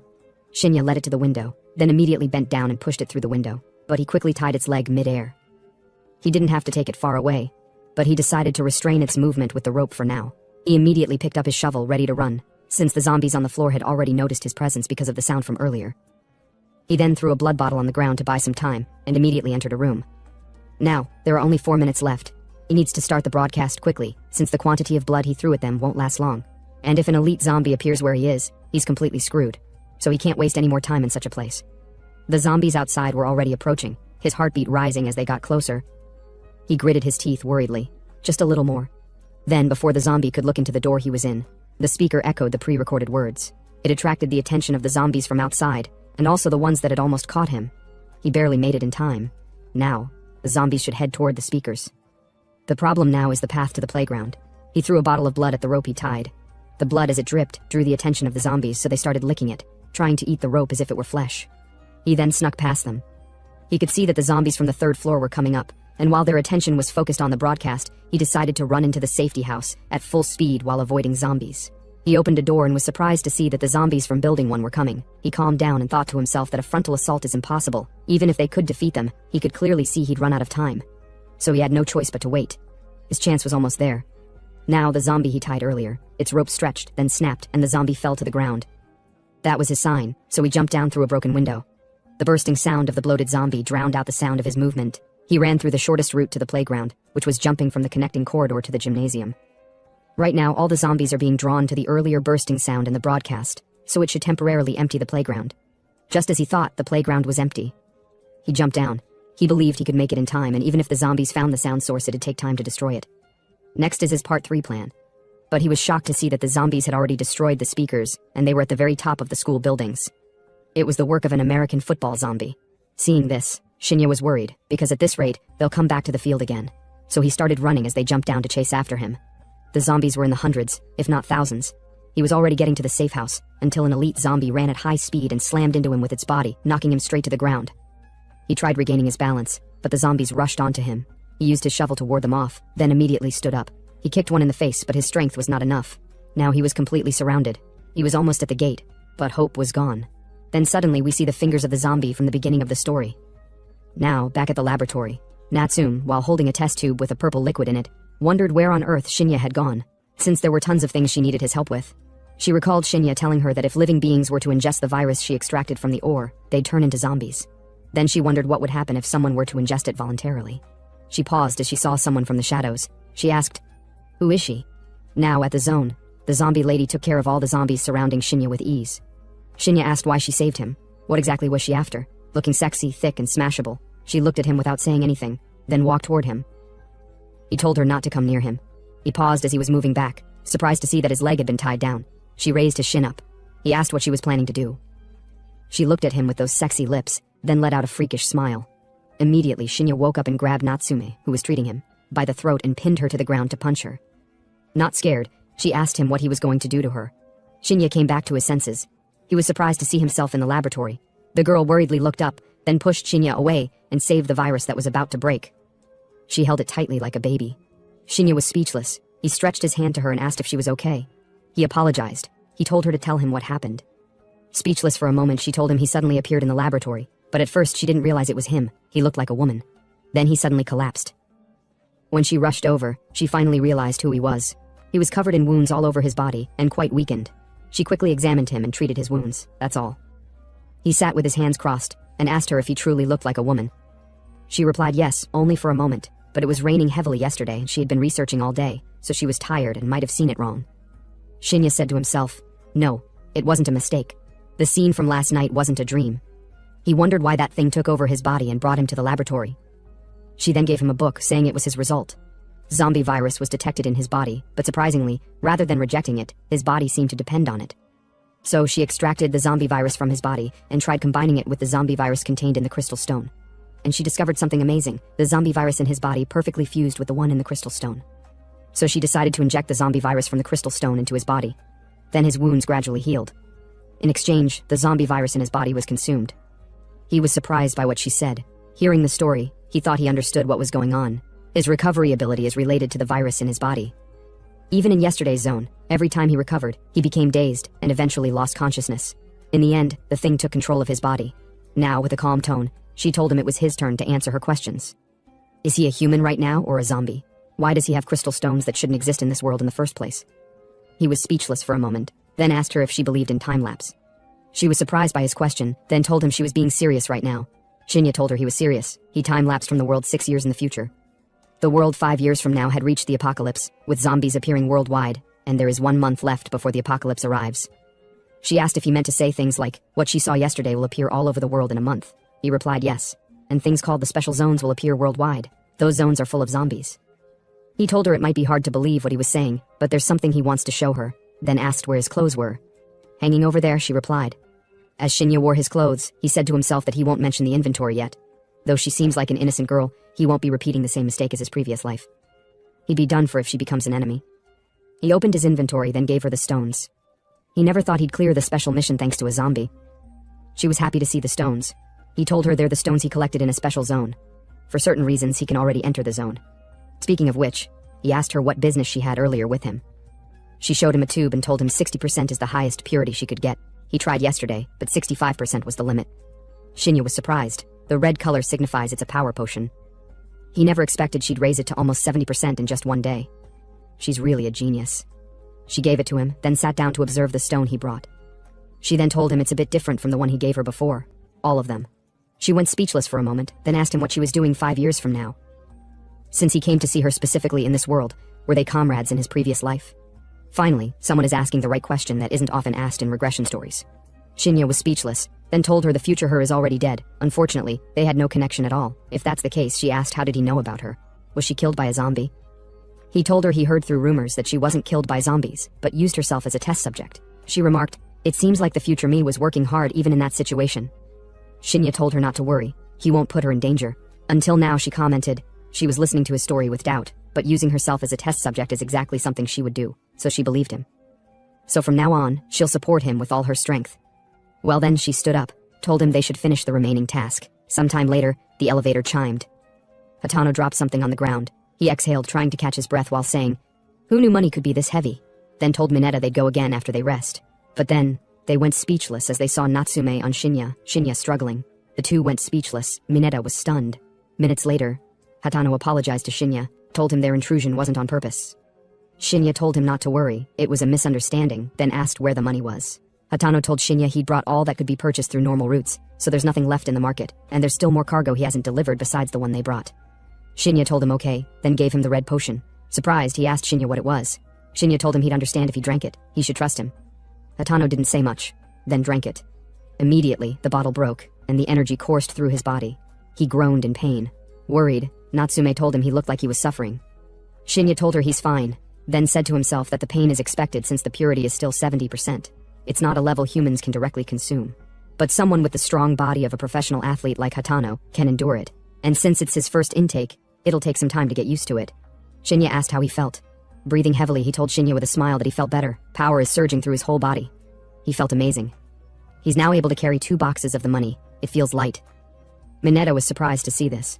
Speaking of which, he told Shinya he got information about the money. Most of the money they obtained this time belongs to Ijuin's group, so probably more than what they brought. Shinya told him okay, he should stop collecting the money for now. The current top priority is gathering money and bringing all forces under control. He'll seize control at his boss's birthday celebration. Then said to himself that the money situation was within expectations. But what surprised him is that the potion's effects appeared before the zombie virus influence. And a genius like Natsume would be able to quickly raise it to a level ordinary people could use. If he has Hatano's subordinates drink the potions too, then he can fully entrust them with organizational work and focus more on conquering special zones. He was determined to make Nozomi spit out all the money he has before the apocalypse comes. Sometime later, another scene inside a luxurious building. Ijuin was playing snooker with a guy. He told the guy that he heard someone bought up all the gold on the Malate, then asked if he knew who did it. The guy told him no, but judging by how efficiently it was done, the other party is probably a group. For them to be able to buy up all the gold on the market in just one day. Ijuin then asked if there were any movements in international affairs. The guy replied no, he had already confirmed it. Although he didn't know their purpose, because of them the market price skyrocketed, though there's no product left. Another strange thing is that they're conducting all transactions in physical gold. Now seeing they're about the only ones left who have physical gold, he suggested to Ijuin that they should sell it to them at a high price. The situation is stable now and there won't be another surge like this. The girl told him no, they shouldn't just give up easily something they've spent years collecting. It's better to be careful. She thinks they should keep the gold secure. They shouldn't move carelessly until they know the other party's identity. Ijuin then used a dominant shot to pocket the ball. The fat guy who hadn't hit a single ball was speechless, then told them he thinks they should sell when they can. They collected gold to make money, so it's natural to sell when the price is good. Well, he told Ijuin, their boss, it's up to him to decide. Ijuin was speechless for a moment, then asked the fatty what the progress was on the old district acquisition plan. The guy told him negotiations are mostly done and contractors have moved in. They're still in discussions with the remaining residents. Ijuin then asked the fatty, Rick, if he knew why they gathered. Well, Rick thought, to produce results no matter what. Ijuin pocketed the stripe ball, then told him it's not something so lukewarm. They're all born into a conglomerate. So because of that, no matter how hard they work, everything gets taken by the old geezers sitting at the top, while they would be labeled as rich kids for life. Their parents and families are blocking their path. He told Rick he doesn't want to wait any longer. Rick, a little bit pressured, told him he'll take care of the district matter by tomorrow. Ijuin then told him they should put the gold sale on hold for now. What they should be doing is the old district reconstruction plan. They'll make those old geezers realize it's the era of young people now. He then asked the girl if she found out about the kid who was at the casino yesterday. She replied yes. She looked at the materials, but there's nothing concerning. His name is Ichijo Shinya, an ordinary high school student who lost both his parents early in a traffic accident. He's working multiple part-time jobs for living expenses and tuition. As for the reason he was at the casino, according to his classmates, he joined Hatano's organization. Ijuin asked if that's all. She replied yes, then asked what they should do. He told her they should eliminate him. He'll be tough, but they should leave no traces. She already knew he'd say that, so she had made arrangements for him to be killed. As Shinya was walking through an alley, he said to himself that the gold Hatano collected is stored in inventory. Though it's not much, it'll reach level 15 for expansion. The other necessary items are magic ore, another expansion material, crystal stones for Natsume's research. He then looked back as he noticed someone. The guy, looking all strong and scary. "Hey kid," he said to Shinya. He never thought the day would come when he, a first-class assassin, would face a high school student. It's because it has been too peaceful lately, and work has decreased, so he'll die for the reward money. He then charged out to attack Shinya, telling him he made the mistake of choosing the wrong enemy. Immediately, Shinya did a quick maneuver, which surprised the guy. He then took his knife while still mid-air, grabbed his hair, bent his neck backward. He did a quick knife skill, and told the guy to answer his questions quietly. "Is the assassination Iju Nozomi's doing?" Scared, the guy replied yes. Shinya then threw him to the ground. Immediately, he begged Shinya to please forgive him. Shinya threw the knife at him, piercing the wall. With a scary tone, he told the guy to tell Ijuin that now isn't the time to settle things yet. He should wait a little longer. Then he told the guy to never appear before him again. The guy replied, understood, then ran away. Now then, Shinya decided to enter the special zone, level 8. He walked toward the portal. Through time leap, he became able to enter special zones before the apocalypse. Everything has merits and demerits, so he has no choice but to challenge zones alone. The most dangerous period for him is until the apocalypse arrives. Zone levels are gradually increasing, so if he prioritizes safety, he should avoid zones. With the resources he has now and experience from his previous life, he can move faster than others even when the apocalypse comes. But that alone is powerless against real tycoons, so he has to take risks. No matter how high the zone level, he decided to challenge it, because it's the fastest way to close the gap between him and Nozomi. But for the latter, what's most important now is obtaining underworld resources, because to fight Ijuin, he must have equal power and financial strength. And Koyanagawa's birthday celebration in 2 days would be where he'll seize control. But before then, he needs to obtain more crystal stones and create potions. Also, to suppress the thing in him, he'd need large amounts of zombie virus. For now it seems to be on his side, but he can't be at ease. Now, all the organization members are moving to their respective posts. Their fates are beginning to change little by little, and he who steers the wheel, he is the one who controls that fate, so he needs to become stronger. Morning arrived. In the laboratory, Natsume was happy since she had completed a potion with sufficient purity. Her dark eyes were a sign that she hadn't slept. Mineta woke up and asked what was wrong. She told him to come over for a moment, then gave him the potion. Minutes later, the elevator opened, and Mineta immediately went to attack Shinya, who had just come in, but Shinya dodged. He had no idea why Mineta was attacking him. Then came another punch. It was fast this time around, but Shinya was even faster. He dodged and quickly subdued him. Mineta tapped out, saying he gave up. Natsume bent forward, surprised he got taken down in one hit, despite the potion's effect being sufficient. So she realized it's not good if the user is weak. Mineta told her it's because Shinya is just that strong. Also from her analysis, the data showed only speed increased by 100%, nothing else changed. So it seems the potion only affects speed. Shinya told Mineta, then told them that using potions while he's away is dangerous. Mineta said it's fine since she calculates everything. By the way, he asked her what's up with her hairstyle. Mineta excitedly told him researchers must never forget to keep a fresh mindset every day. Shinya was speechless and told her they should get to the main topic. She told him the results are as he can see, the potion is almost complete, but 10% is the limit for numerical increases. Shinya said to himself that 100% is the limit for beginner crystal stones. Though zone levels have been rising these past few days, even at the highest, it's level 10. Intermediate crystal stones can only be obtained in zones level 15 and above. Natsume's research speed has already caught up to his zone conquest, so he needs to hurry. He told her that it's not her fault, then asked if she could make more potions. He'd need them tonight. She replied yes, she had memorized how to make them, and she'd have them ready by evening. Shinya told her okay, then told Mineta to call Hatano now. 2 hours later, Hatano arrived.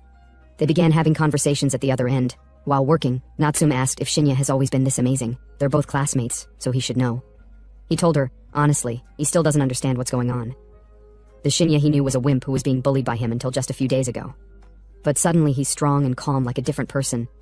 In just a few days, he went from being bullied to becoming his big brother. Natsume said to herself, it seems like Shinya hasn't told anyone else about his regression, so they don't know his powers from his previous life, and he just came back. She wondered what his plan is, since he has so much information from the future. Now, back to Shinya and Hatano. Shinya told Hatano that tonight is Koyanagawa's birthday celebration, a perfect chance. when all subordinates gather. Hatano asked Shinya if he's really going to do it. Shinya replied yes, he'll definitely get Koyanagawa's forces no matter what. Hatano scratched his head, a bit worried, then said that though things have gone well so far, Koyanagawa is on a different level from the others.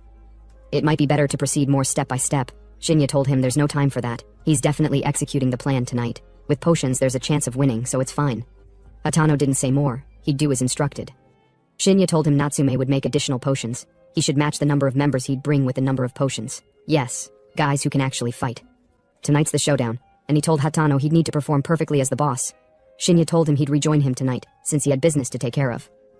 Now somewhere unknown, Koyanagawa asked his men if they had investigated what was going on, since it's been quite noisy lately. One of the men replied yes, it's a man named Hatano Toshiki, a low-ranking organization member. He's been absorbing other territories for the past few days and has acquired quite a number of bases, including Ogen Ren's. And he still intends to expand his power. With a domineering tone, Koyanagawa commented, working hard to extend branches and get more sunlight isn't wrong in itself, but Hatano seems not to know there are people above who set rules. That's why extended branches get cut off when they go too far. Hours later, in a luxurious building in city, it was the night of Koyanagawa's birthday celebration, and big figures attended. At the opposite side, Hatano was observing. Hiroguri asked Hatano, what's going on? Has Shinya not yet come? Did he run away at the last minute? Hatano told him to calm down. They should wait a little longer. Hiroguri asked again, how long are they waiting? More and more people keep arriving. At this rate, they'll be at a disadvantage. Hatano worriedly wondered what Shinya was doing to not have come yet, when he's the one who said today was important. He thought Shinya set him up, but he knows that's not the case. If Shinya wanted to kill them, he would have done it already. The other men told him they can still turn back now. There's no way they're supposed to go after Koyanagawa with just a few people. Hatano told him to just shut up.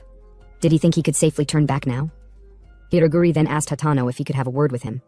They went into the toilet. He told Hatano that he's being too greedy, or is it Shinya's influence? Hatano told him he's perfectly calm. Hiroguri added that, though he admits the kid is strong and the decision to follow him wasn't wrong, this time is different. The opponent is Koyanagawa, and today their forces are concentrated. And most importantly, the kid hasn't come yet. So he thinks they should go apologize to Koyanagawa. Hatano asked if he thought an apology would suffice after coming this far. Hiroguri told him it would, if they used the potion. If the liquid is as amazing as he says, they'd be forgiven if they gave it to him. So he should choose which side he's on. Of course, it's just a suggestion. He's the boss, and whichever he chooses, he'll follow. Now, the gatekeeper announced that all participants had gathered. They should clean up and close the doors. But then, Hatano and his men arrived at the celebration and told them not to close the door yet. All the while, Shinya was observing them from above with Gus lens, wondering what Hatano was up to. Inside the hall, a guy reported to Koyanagawa that Hatano and his group had arrived. Hatano walked toward Koyanagawa. Koyanagawa remarked, well, isn't this the famous Hatano? I don't think I sent you an invitation. Hatano told him not to say that. He came to celebrate after all. Koyanagawa told him, you don't seem like you came to celebrate. I may be old, but I haven't weakened yet. His men then surrounded Hatano. Hatano told him to calm down. They should talk first. Koyanagawa lit his cigarette.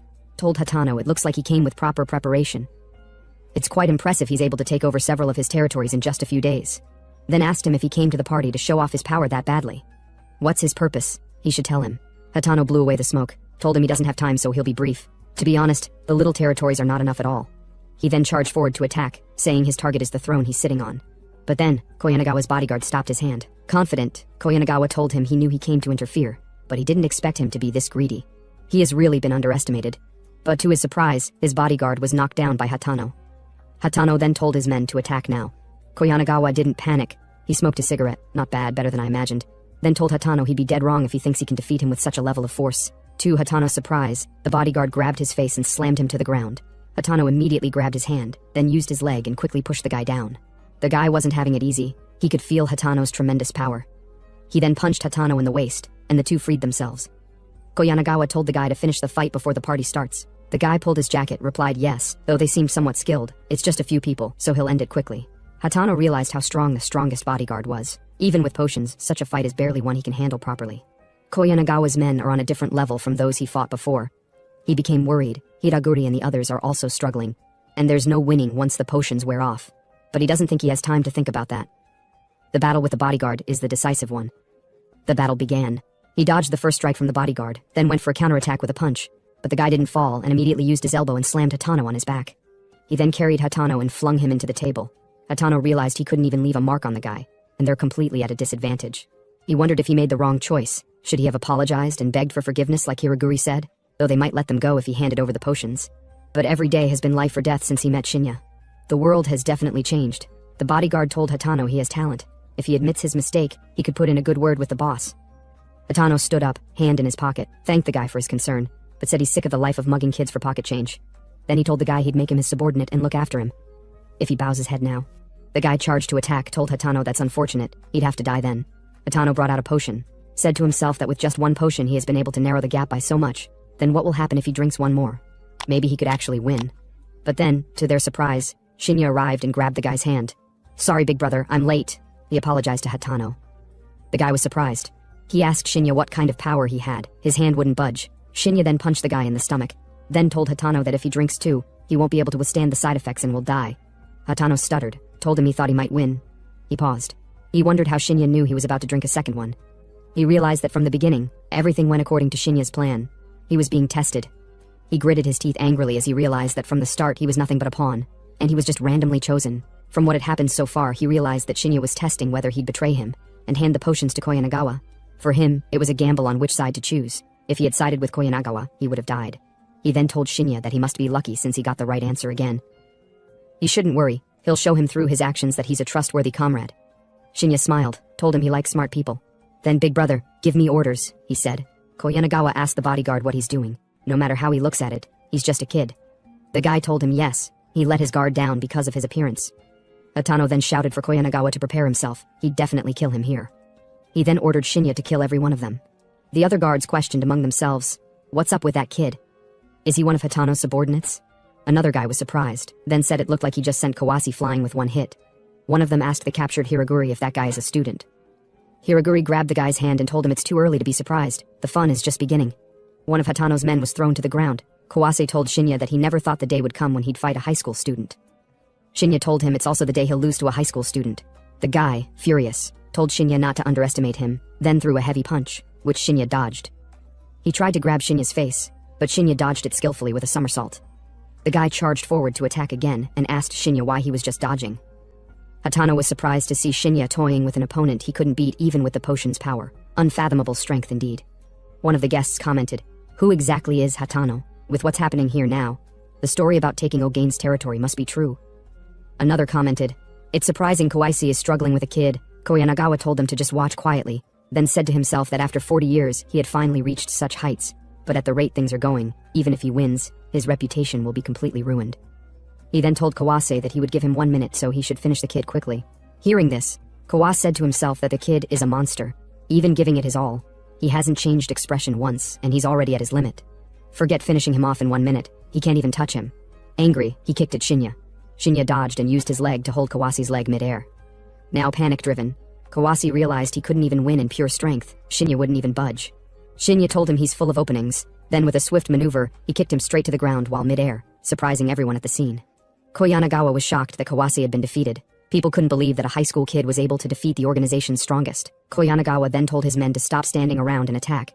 Whoever kills the kid will take Kawase's position. And so, the guards charged in with vigor to attack, weapons in hand, including knives. Shinya took the first guy's knife and pierced his shoulder.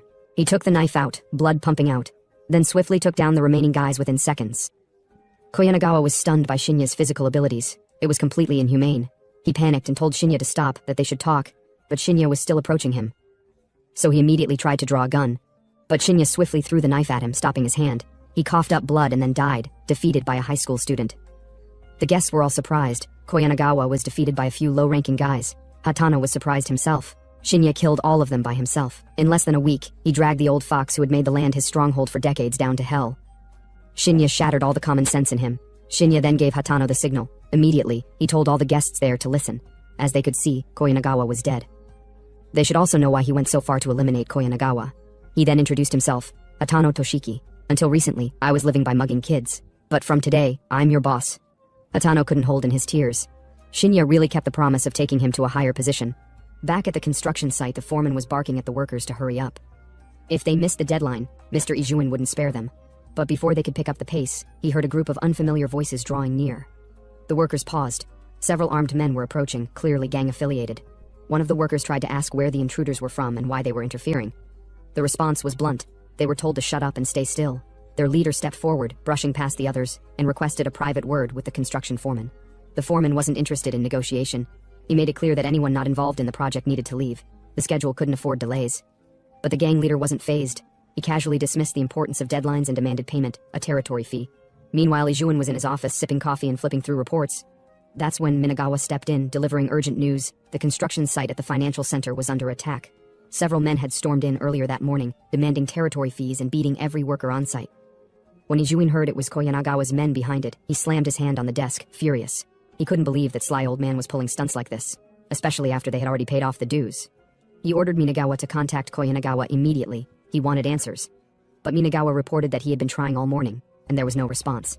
Ijuin scoffed, annoyed, saying the man was always trouble. Still, Ijuin prioritized the project and ordered Minagawa to pay the gang whatever they asked. The construction schedule came first, but Minagawa pushed back slightly, stating that this didn't feel like a money issue. The gang had specifically demanded Ijuin's presence. That changed everything. Ijuin rose instantly, declaring they'd go in person. Minagawa hesitated, suggesting they should ask the president for backup. But Ijuin snapped at him. If they couldn't handle this level of pressure on their own, they'd never climb in this world. Later, amidst heavy rainfall, Ijuin's car pulled up at the site. He stepped out, umbrella in hand, and approached the gang with caution. The gang leader welcomed him sarcastically, noting that the large entourage meant they must be careful.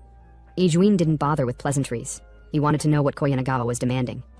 That's when the gang leader casually tossed his cigarette aside and announced that Koyanagawa wasn't their boss anymore. The statement sparked tension. Ijuin's men were ready to fight, but he held them back, urging patience. The gang leader wasn't done. He gestured behind him and introduced their new boss. A shadowy figure stepped forward, and Ijuin's eyes widened. It was Hanato. He couldn't believe what he was seeing.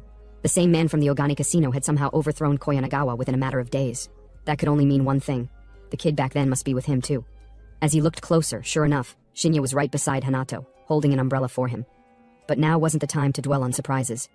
Ijuin knew the deadline was closing in, and dealing with Hanato could throw everything off. He asked what this was really about. If it wasn't money, then what? Hanato, unfazed by the tension, said he knew Ijuin was pressed for time and would get straight to the point. He wanted the gold, all of it. The statement left Ijuin stunned. So it had been Hanato behind the mass gold acquisitions all along. Hanato didn't even deny it. In fact, he confirmed it, and claimed that even now, he still didn't have enough. Ijuin, confused and irritated, asked what he was trying to accomplish with that much gold. But Hanato casually brushed it off as a personal hobby. Then he pivoted, reminding Ijuin that the construction schedule mattered more. He even hinted that Ijuin wanted to use this project to prove something to his father. Hanato advised him plainly, if he were in Ijuin's shoes, he'd just pay the territory fee and keep the project on track. Ijuin exhaled slowly, realizing Hanato had done his homework. This wasn't just street thuggery. Hanato knew everything, even how much gold Ijuin possessed. Ijuin asked how much he wanted, but Hanato immediately cut him off. With a cold, serious tone, Hanato made it clear. This wasn't a negotiation. He was demanding the gold, not offering a deal. The air turned dead silent. It felt like ghosts had swept through the entire construction zone. Then, Ijuin broke the tense silence by calling Hanato insane.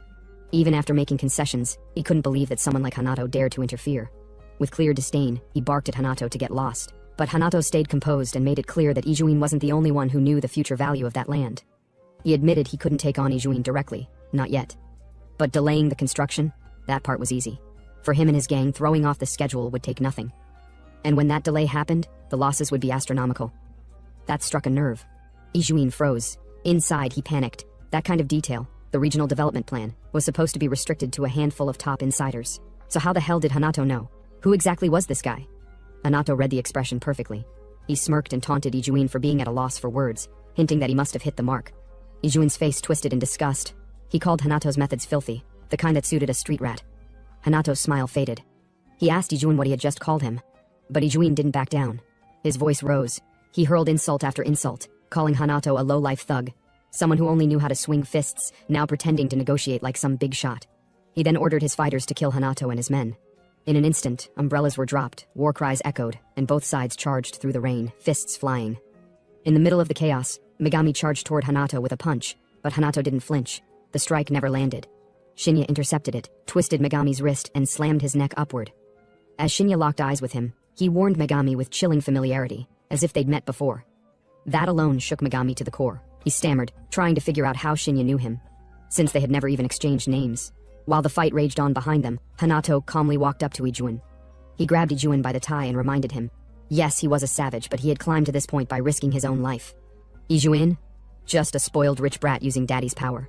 Meanwhile, the brawl between Shinya and Megami escalated. Megami broke free and tried to land a punch, but Shinya evaded cleanly and hit him square in the face. Still, Megami didn't go down. He grabbed Shinya and threw him, But mid-air, Shinya twisted, countered, and drove Megami's head straight into the flooded ground. Ijuin's eyes widened. He couldn't believe what he was seeing. That was Megami, trained in every major martial art, now lying motionless in a pool of water. He shouted for him to get up, furious and confused. But Shinya casually informed him Megami was unconscious, no point calling. That broke something in Ijuin. Internally, he was reeling. Shinya had completely crushed Megami, and now he was walking straight toward him. Ijuin started planning an escape, but Shinya seemed to read his mind. He mocked Ijuin's thoughts out loud, calling it typical behavior, abandoning allies to save his own skin. That rattled Ijuin even more. Who the hell was this guy? Left with no choice, Ijuin tried a new tactic. He offered Hanato money, saying he'd prepare whatever amount Hanato wanted. On one condition, he wanted Shinya handed over. That brat had been a thorn in his side ever since the casino incident. He claimed the Ijuin family could handle any deal, as long as Hanato agreed. When Hanato didn't immediately reply, Ijuin got cocky again. Internally, he planned to drive a wedge between them, turn Hanato and Shinya against each other. If Hanato stood alone, he'd be easier to crush. But before he could savor the thought, Shinya shut it down. He called Ijuin delusional for thinking money could manipulate everyone. Just the sound of Ijuin's voice disgusted him. Bloodlust in his eyes, Shinya started approaching. Ijuin panicked. He called out for Hanato to stop Shinya, begged him. The screen cut to black. Later, on a quiet bus ride home, Hanato casually asked Shinya if it was fine to leave Ijuin back there. Shinya simply said it was fine. After all, the guy wouldn't die. But here's the thing. They had beaten Ijuin to a pulp, face swollen, body bruised, and left him sprawled out cold on the wet construction site floor. Back in the car, Shinya stared out the window and muttered to himself that letting Ijuin die so easily would be boring. He planned to make the guy suffer, and this was just the beginning. At a red light, the car stopped. Hanato casually asked Shinya if he really believed Ijuin would hand over the gold without resistance. Shinya replied confidently, of course he would. That construction project meant everything to Ijuin. He wouldn't risk delaying it. Hanato chuckled and said it sounded like Shinya knew Ijuin quite well. Shinya agreed. Then, changing the topic, Shinya asked how the matter he previously assigned was going. Hanato confirmed that if it was about the warehouse, he found a large one in the countryside as instructed. He sent the location info immediately and handed Shinya an ATM card. Shinya looked at it, a bit confused. Hanato explained. It was the organization's funds. Shinya should manage them. The total assets amounted to around $40 million, but only $10 million was on that card. The rest would take more effort to liquidate. Taking the card, Shinya thought to himself, now it was time to start stockpiling. His inventory system was only level 3, which barely held anything. With the beginner crystal stones he'd collected, he could push it to level 10, which meant a storage space of 7 cubic meters. That would finally be enough to handle serious supplies and actual currency. After a moment, Shinya told Hanato to stop the car. Hanato asked where he was headed and whether he needed help. Shinya declined. He was just wandering for now. As for the organization, Hanato should handle things based on the situation.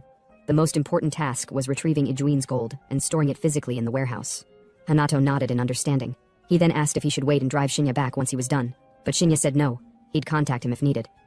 Then he stepped out of the car and walked away as Hanato drove off. Not long after, Shinya spotted a familiar face, Natsume. She was walking alone through a quiet area. He was surprised to see her here. Even more surprising, she was heading toward Kurozono, the forensics officer. From the way they greeted each other, it looked like a secret meeting. Shinya narrowed his eyes. What business did those two have that needed a private meeting in such an odd place? The scene cut to a private VIP hospital room, part of the Ijuin family's clinic. Ijuin woke up with a start, wrapped in bandages and still bruised from the earlier beating. He cursed under his breath. It had been years since he felt this humiliated. His old gang had gathered around the bed. Iramin asked if the guy who showed up at the casino, Hanato, was now threatening them with the information he discovered. Ijuin confirmed it, but he added the real threat wasn't Hanato, it was that strange student. Megami agreed. That kid didn't fight like an ordinary high schooler, and even stranger, he somehow knew them all by name. Even Megami's name. As if they'd met before. But Ishizaki dismissed that concern. She said their faces were already public enough. It wasn't that shocking that someone young had looked them up.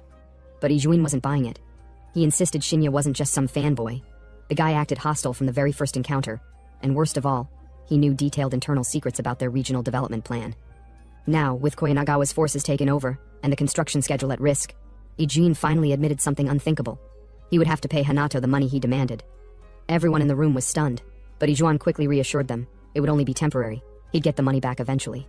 In the next scene, Natsume and Mr. Kurozono met at a nearby cafe to settle things.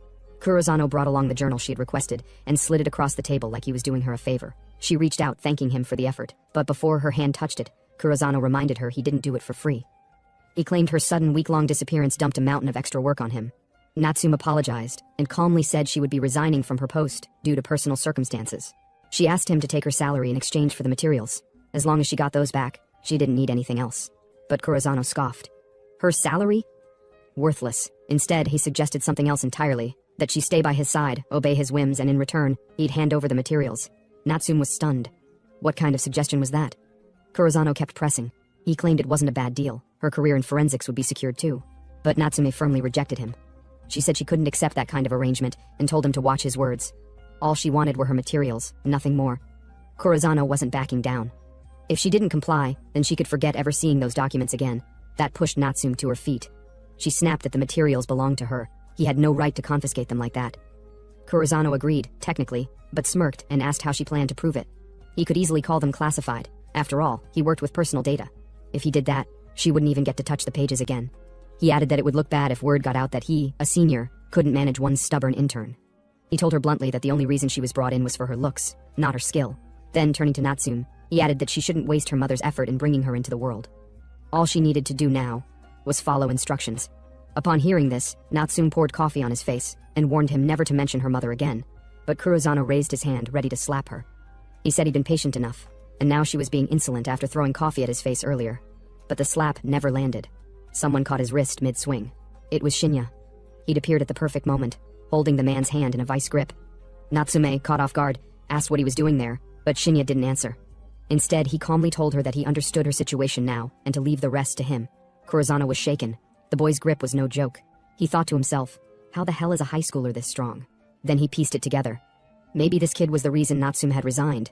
But Natsume quickly shut him down and warned him to stop making disgusting assumptions. Shinya didn't waste more words. He told Kurozano straight they'd be leaving with the materials, so how much did he want in exchange? Kurozano freed his hand and laughed. A little greenhorn playing hero? If the kid wanted to embarrass himself, so be it. He said the materials would cost 10 million yen. The entire cafe fell silent. Even the nosy customers nearby, who had been eavesdropping since the yelling started, couldn't believe it. Some muttered that 10 million yen was absurd, especially for a high schooler. One guy joked that he'd happily let someone take his girlfriend too if 10 million was on the table. Another said there was no way the kid could pay. Kurozano wiped his face and told Shinya to stop interfering if he couldn't afford to play. He called him useless and said he should get lost. But then, Shinya asked him for his bank account number. That shut everyone up. Kurozano blinked. Was this kid serious? He chuckled dryly, brushing it off. He said if the brat could really pull it off, he'd even kneel and bow. Before things could go further, Natsume grabbed Shinya's arm, pleading for him to let it go. Even the other customers began commenting again, saying kids these days were too competitive. Some felt bad for Shinya, others thought he was just being reckless. And then, Mr. Kurozano's phone buzzed. He glanced at it, and his expression shattered. An alert confirmed that 11 million yen had just hit his account. The man froze, words failed him. The number stared back at him like a cruel joke. In disbelief, he asked himself, who the hell is this brat? Shinya calmly informed him that he transferred the money, and even added an extra 1 million yen to cover the coffee Natsume had spilled. As for the rest, all he wanted was a proper apology to Natsume. No kneeling, no drama, just a proper apology. That last line echoed across the cafe like a bomb. The eavesdroppers, who'd clearly forgotten their own meals, gasped at the number. One of them shouted, the kid actually paid 1 million yen just for cleaning? Another whispered that maybe he was some rich heir or something. Meanwhile, Kurozano's rage boiled. Apologize? To her? Who does he think he is? Shinya tilted his head slightly and asked if something was wrong. He reminded the man that everyone had heard the promise. Was he planning to back out now? Kurozano had no choice. Gritting his teeth, he offered an apology to Natsume. And Natsume, keeping her dignity intact, accepted the materials without a word. Later, Natsume and Shinya walked home together. The silence was heavy. Shinya noticed and asked what was bothering her. Natsume suddenly exploded. She yelled that she couldn't believe he didn't beat the guy up. Not only that, he even gave him all that money. Those materials were hers to begin with. Just thinking about it made her blood boil. Shinya casually replied that so that's what had her worked up. But she shouldn't worry. He wasn't going to let Kurozano use that money in peace. He had already messaged Hanato, instructing him to deal with the situation. Hearing that, Natsume finally calmed down. She apologized for not telling Shinya anything before going to meet Kurozano. She had only wanted her research back. Shinya said he'd actually seen her earlier and just followed her from a distance, so it worked out. Still, from now on, she should take Mineta and the others with her in emergencies. Natsume agreed. Then, slightly curious, she asked why he happened to be there at all. Shinya replied that he got caught in the rain earlier during work and came to buy new clothes. Natsume said she understood. As an apology and a thank you, she offered to accompany him. Soon, the two of them arrived at a shopping mall. While the original plan was to buy clothes for Shinya, Natsume somehow ended up browsing for herself, too. Classic lady detour. While they were shopping, two figures noticed Shinya. It was Miki and her friend, former classmates from school. Miki's friend pointed and asked if that was really Shinya, the errand boy from class. Miki confirmed it. She couldn't understand why he, of all people, was in such a high-end store, and with a girl like that. She even speculated whether it was sugar dating. But the more they watched, the less sense it made. Shinya wasn't tagging along. He was the one paying. Miki muttered that the clothes in that store were ridiculously expensive. How the hell could he afford them? Curious and now suspicious, she told her friend they'd tail them and see what was really going on. Meanwhile, back on the street, Kurazano was walking home muttering bitterly. Losing to an intern and a high schooler, the humiliation was unbearable. But, he admitted, getting the cash was a silver lining. He swore that Brat must be rich, and planned to extort more out of him soon. But his greedy thoughts were cut short. A shadow appeared before him. It was Hanato. Hanato asked if he was Kurazano. The man confirmed with a scowl, telling him to get lost. He wasn't in the mood, but Hanato just smiled. He said he came to teach Kurazano how to spend 11 million yen properly. Back in the shopping mall, Shinya and Natsume moved on to another store. This time, they stopped by a jewelry section. Natsume, catching her reflection in the mirror, began checking herself out and trying some things, in typical lady fashion. Shinya asked if she was really into that kind of stuff. She answered confidently, of course, she's still a girl after all. Skincare and makeup, that's the basics. Just then, Shinya's phone rang. It was Hanato, this time requesting a video call. Curious, Shinya accepted and showed it to Natsume. On the screen, Hanato appeared with a smug grin. Behind him, Kurazano was barely recognizable, bruised, battered, humiliated. Hanato explained that not only did he return every last yen from the earlier transfer, but he also seized all of Kurazano's hidden assets as payback. Natsume smiled in satisfaction and told Shinya he'd done a good job. But their moment was cut short. A familiar voice called out to Shinya. It was Miki. She strolled over with her friend, pretending to be surprised at the coincidence of running into him here. Shinya coldly asked what she wanted. Miki, playing innocent, said she didn't know why things between them had gotten so frosty. If she'd ever offended him, she was sorry. Couldn't he treat her like before? She even added that she was sad right now, thinking the guilt card would surely work. It didn't. Shinya completely ignored her little performance and kept talking with Natsume. Miki's smile twitched, but inwardly she was livid, red-faced and fuming. Why was Shinya ignoring her? Her friend whispered that something felt off. Shinya really did seem different. Not even Miki's usual cutesy act had an effect. She wondered aloud if he was just bluffing. But Miki wasn't ready to give up. Determined to win, she strutted closer, grabbed Shinya's arm, and leaned in. Guess she forgot to install the DLC for chest development. Her top conveniently angled for maximum distraction. She asked what he was buying and offered to help him choose, confident that this old trick would break his composure. It didn't. Shinya shoved her hand away and told her flatly to stop the act. It was disgusting. Miki froze. Disgusting? She repeated in disbelief. She couldn't believe he just called her that. She snapped that he should be grateful she was even paying him attention. For someone from the bottom, wasn't he being a bit arrogant? She turned to Natsume and declared that Shinya was dirt poor, and probably burned all his savings at the last store. Natsume was beautiful, she said, so she should break up with him immediately. She felt smug saying it, thinking she'd dealt a heavy blow. If you make me angry, I'll expose your whole past, she thought. Meanwhile, the workers and cashiers nearby were watching the whole circus unfold. The manager, annoyed by the disturbance, told a junior staff member to go handle it. The poor junior blinked. Why me? She muttered. But her senior insisted. It was her first day, so this was her chance to make a good impression. The girl rolled her eyes. What kind of impression? You're just pushing your headache onto me. Still, she forced a customer service smile and approached the group. She politely asked them to keep their voices down as they were disturbing others. Miki didn't stop. She kept haunting Shinya, telling him this wasn't a place for broke people like him. She told him to drop whatever item he was holding and leave before embarrassing himself further. Shinya looked at her silently, then dropped the product back onto the shelf as instructed. The junior staff member frowned. So they really weren't going to buy anything? She sighed inwardly, thinking they were just another set of window shoppers wasting time. But before she could even finish her thought, Shinya pulled out a card and handed it to her. He told her to calculate everything, not just the items in his hand, but everything in the back room as well. He would buy it all, by card. Miki and her friend stood frozen, mouths slightly open, minds completely blank. The worker blinked in disbelief. She asked Shinya if he was seriously buying everything. He confirmed with a nod. Panicked but eager, the junior staffer clutched the card to her chest like it was sacred, as if her entire life depended on it, and ran off, saying she'd check with the manager and asked him to wait just a moment. Watching the whole thing play out, Natsume glanced at Shinya and asked if that wasn't a bit excessive, even for revenge. But Shinya shrugged, saying it had nothing to do with provocation. The way he saw it, money was going to be worthless soon anyway. Best to convert it to supplies while it still held value. At that point, Miki barged in again, demanding to know if he was out of his mind. Was he really going this far just because his pride was bruised? Shinya dismissed her coldly, told her it wasn't any of her concern. Her friend leaned in, whispering now. From the way things looked, this wasn't a joke. Maybe Shinya really was some kind of rich heir. She advised Miki to back down and apologize while there was still a chance. But Miki scoffed at her suggestion. She still believed it had to be a bluff. She insisted on staying to see it through. She wouldn't believe a thing until she saw hard proof. Meanwhile, the junior worker reached her superior and awkwardly explained the situation, that a student said he wanted to buy everything, including the inventory in the back. The superior nearly choked on air. To make things worse, another customer had just tried to purchase one of the products, only to be told the item was already sold. The superior politely apologized, explaining the entire stock was now off limits. Then the real work began. The superior started calculating prices, moving between shelves and storage, eyes darting in every direction as she tallied the absurd request. 20 minutes passed. Finally, the junior returned to Shinya, thanked him for waiting, and presented the receipt. Every single product, including ice cream, cosmetics, backroom goods, came to a total of 30,230 items.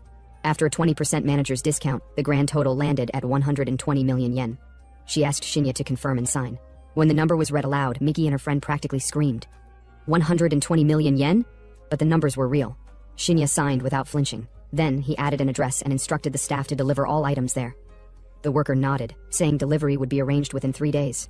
Just then, Miki's friend panicked. She ran up to Shinya, grabbed Miki and begged him to forgive her. She claimed Miki just got carried away and didn't mean anything malicious. Miki, face contorting into a saccharine fake sweet smile that wouldn't even fool a dog, tried to salvage the situation. She apologized, saying she only said harsh things because she was interested in him and lost control. But Shinya was already done with her. He said plainly that he had zero interest in her, then turned to Natsume and suggested they leave.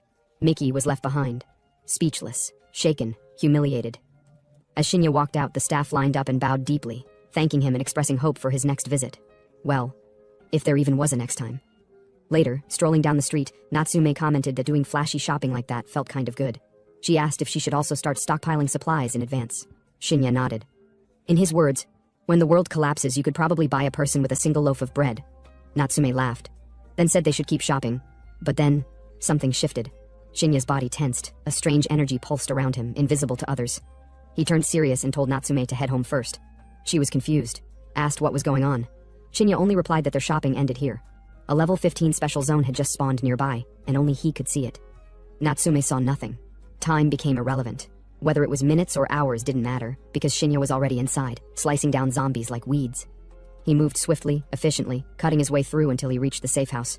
He noted that level 15 zones didn't trouble him anymore. The system confirmed the zone was now cleared.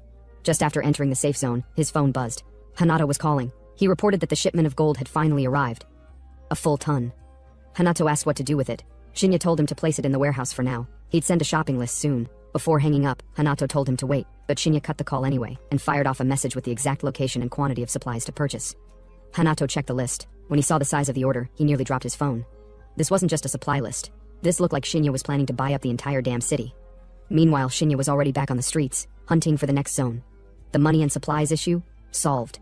Now it was time to farm crystals. As Shinya looked up, something caught his eye. A sharp surge of energy pulsed in the distance. Another zone. He stared for a moment, silently acknowledging the pattern. Zones were appearing more frequently now. Maybe the rumors were true. Maybe the apocalypse was finally breathing down the world's neck. So without hesitation, he threw himself back into the grind. Zone after zone. Day after day. Clearing and collecting like a man with no time left to waste. About 1 month later, the time had already run out. Just 1 day remained. Back at the lab, Natsume glanced up from her experiment and asked Mineta if he'd seen Shinya lately. Mineta shook his head. It'd been nearly half a month, no word from Shinya. Not even Hanato had been around lately. Natsume nodded, but her expression darkened. She hadn't seen Shinya once since their last shopping trip. If what he'd said before was true, then tonight was it, doomsday, so where the hell had he gone? And then, speak of the devil, Shinya walked in like nothing had happened, casually telling them it had been a while. Both Natsume and Mineta froze. It really had been that long. They didn't even know how to react at first. Shinya didn't waste time. He told them they were heading out, they should get ready. Sometime later, after a quiet drive, the car pulled up in front of a large compound. Hanato was already there waiting. As they stepped out, Mineta blinked in confusion. He asked Hanato why he was here so early, but Hanato didn't answer directly. Instead, he turned to Shinya and said he'd visited multiple cities, and finally gathered everything on the list. He motioned for them to come see for themselves. When he opened the warehouse door, both Natsume and Mineta were left speechless. It looked like someone had looted the grocery inventory of an entire country. Floor to ceiling, stacked with food, water, fuel, medicine, generators, you name it. They turned to Shinya in shock, demanding to know what all this was. Hanato calmly tapped at a nearby laptop and told Shinya the numbers matched. Everything was here. But Shinya asked again, wanting to confirm. Hanato replied that this was only half of it. The rest was stored in a second warehouse next door. He'd practically wiped out 4 major supermarket chains to make this happen. Natsume and Mineta stood stunned. This was more than overkill. This was end of the world preparation. But then Hanato brought up the obvious question. Even if they had all this stuff, how were they supposed to preserve it? Shinya didn't answer. Instead, he asked Hanato where the gold was stored. Then he told Natsume and Mineta to come with him. There was something they needed to see. Over the past few days, Shinya had been quietly conquering zones, grinding from level to level, all the way up to level 50. He had amassed more than enough crystal stones to push his inventory to the next tier, level 40. And now, it was time to put them to use. He walked up to the stash of gold. 1 ton, exactly. As they watched, Shinya began pouring out the gold in front of him and stretched out his hand. The crystals activated. Right before their eyes, the gold began to glow, then slowly fade, disappearing into thin air. Minetta's jaw dropped. He couldn't hold back. He shouted, asking what the hell was going on. Was the gold evaporating? But Shinya didn't stop. He consumed crystal after crystal, burning through them like fuel. Then a massive energy domain flared out around him. A sage-like voice rang out, announcing, "One gold consumption complete. Inventory expanded. Current inventory level, 40. Capacity, 350 cubic meters, equivalent to 2 full basketball courts." Now they could actually see the storage field where Shinya stood. It was real. Hanato blinked in disbelief and asked what the hell this even was. Minetta stammered, still trying to process whether this was science or magic. Shinya didn't entertain the questions. He simply told them to watch quietly, and then got to work. He lifted one cardboard box and moved it into the glowing domain. Just like that, it vanished. Minetta flinched. The box was gone, as if it never existed. He shouted, trying to figure out what kind of Jinjutsu-level madness he was witnessing. But Shinya stayed focused. He told them there was no time left. Whether they believed him or not was up to them, but the apocalypse was coming tonight. At midnight, the first waves would hit. Special zones would spawn, zombies would crawl out, humanity would shatter, and survival would come down to sheer grit, supplies, and strategy. He explained what they saw was his personal storage inventory. Once the end began, each of them would be able to unlock one of their own, but how useful it was would depend entirely on its size and level. And gold. Gold was one of the key materials needed to upgrade that inventory. That was why he had them collecting it for weeks. Shinya told them the clock was ticking. Only half a day remained until the apocalypse hit. They had until then to prepare. Minetta just stared, stunned. He said this had to be a joke. How could the world suddenly end, just like that? But Hanato, who had spent enough time around Shinya to know how strange and usually accurate his warnings were, didn't argue. He simply placed a hand on Minetta's shoulder and told him to calm down and just listen. Shinya repeated what he said earlier. Whether they believed him or not was up to them. But he wasn't going to let those who helped him go down without a chance. That's why he was giving them supplies, enough to survive the early chaos. He told them to take their share and use it well. Hanato lowered his head briefly, fist clenched, then nodded and said he understood. A short while later, Hanato and Minetta finished loading their share of supplies into a massive truck. After sealing the container doors, Hanato told Shinya they were all set. Shinya nodded and told them to head home quickly and finish their own preparations. But just before they left, Hanato turned to him again. He admitted that while their relationship had always been distant, he believed in Shinya this time. He was grateful, not just for the heads up, but for trusting them enough to tell them at all. And if Shinya ever needed anything, even when the world went to hell, he should call. Shinya smiled faintly and told him to survive well. The truck pulled out. And once they were gone, Shinya turned to Natsume, telling her they had things to do inside. But Natsume didn't follow. She just stood there, unmoving. Her eyes said everything. She had something to get off her chest. She looked at him and finally asked, why? Why had he kept the existence of inventory powers a secret from her? Did he not trust her? Before she could ask her next question, Shinya cut in. He already knew what she was about to say. She wanted to know why he pushed Minetta and Hanato, the people who had supported him from the beginning, away. She nodded. Natsume said that with all the supplies he had, wouldn't it make more sense for them to stick together during the apocalypse? But Shinya shook his head. Not at all. In a world gone mad, he said, humans could be far more terrifying than zombies. He'd seen it firsthand. The apocalypse would turn everything into a brutal game of survival of the fittest. And when people, especially those facing the end for the first time, got access to too many resources, it always backfired. He wanted her to understand something clearly. People weren't born selfish. But desperation, fear, and opportunity twisted them. He told her to imagine what kind of world other survivors would be coming from, and then asked how she planned to endure the cruelty that would unfold, how she'd survive when things got 10 times worse than now. If she couldn't build her own resolve, then this was where their paths would split. Natsume didn't reply. She simply turned and began to walk, fast, deliberate steps. Shinya looked after her and called out, asking if she couldn't even hesitate a little before leaving. But she wasn't leaving.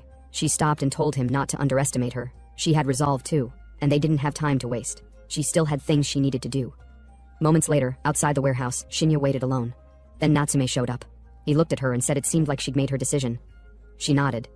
This was her own form of resolve. Shinya then looked up toward the sky. He told her they had 1 minute left. He said she should say a proper goodbye to this world, because after this moment, the air she breathed would never be the same. No more freshness, only blood and smoke. Elsewhere, scenes were unfolding. Others were trying to enjoy their last normal moments. The atmosphere was tense, heavy, uncertain. Even Hanato, now back home, was sipping a cold beer, though one had to wonder if it would be his last. Natsume looked tense, her fear barely masked. But Shinya? He was calm. He'd already lived through this once. And then, bang. The countdown hit one. The system made its announcement. Apocalypse has arrived.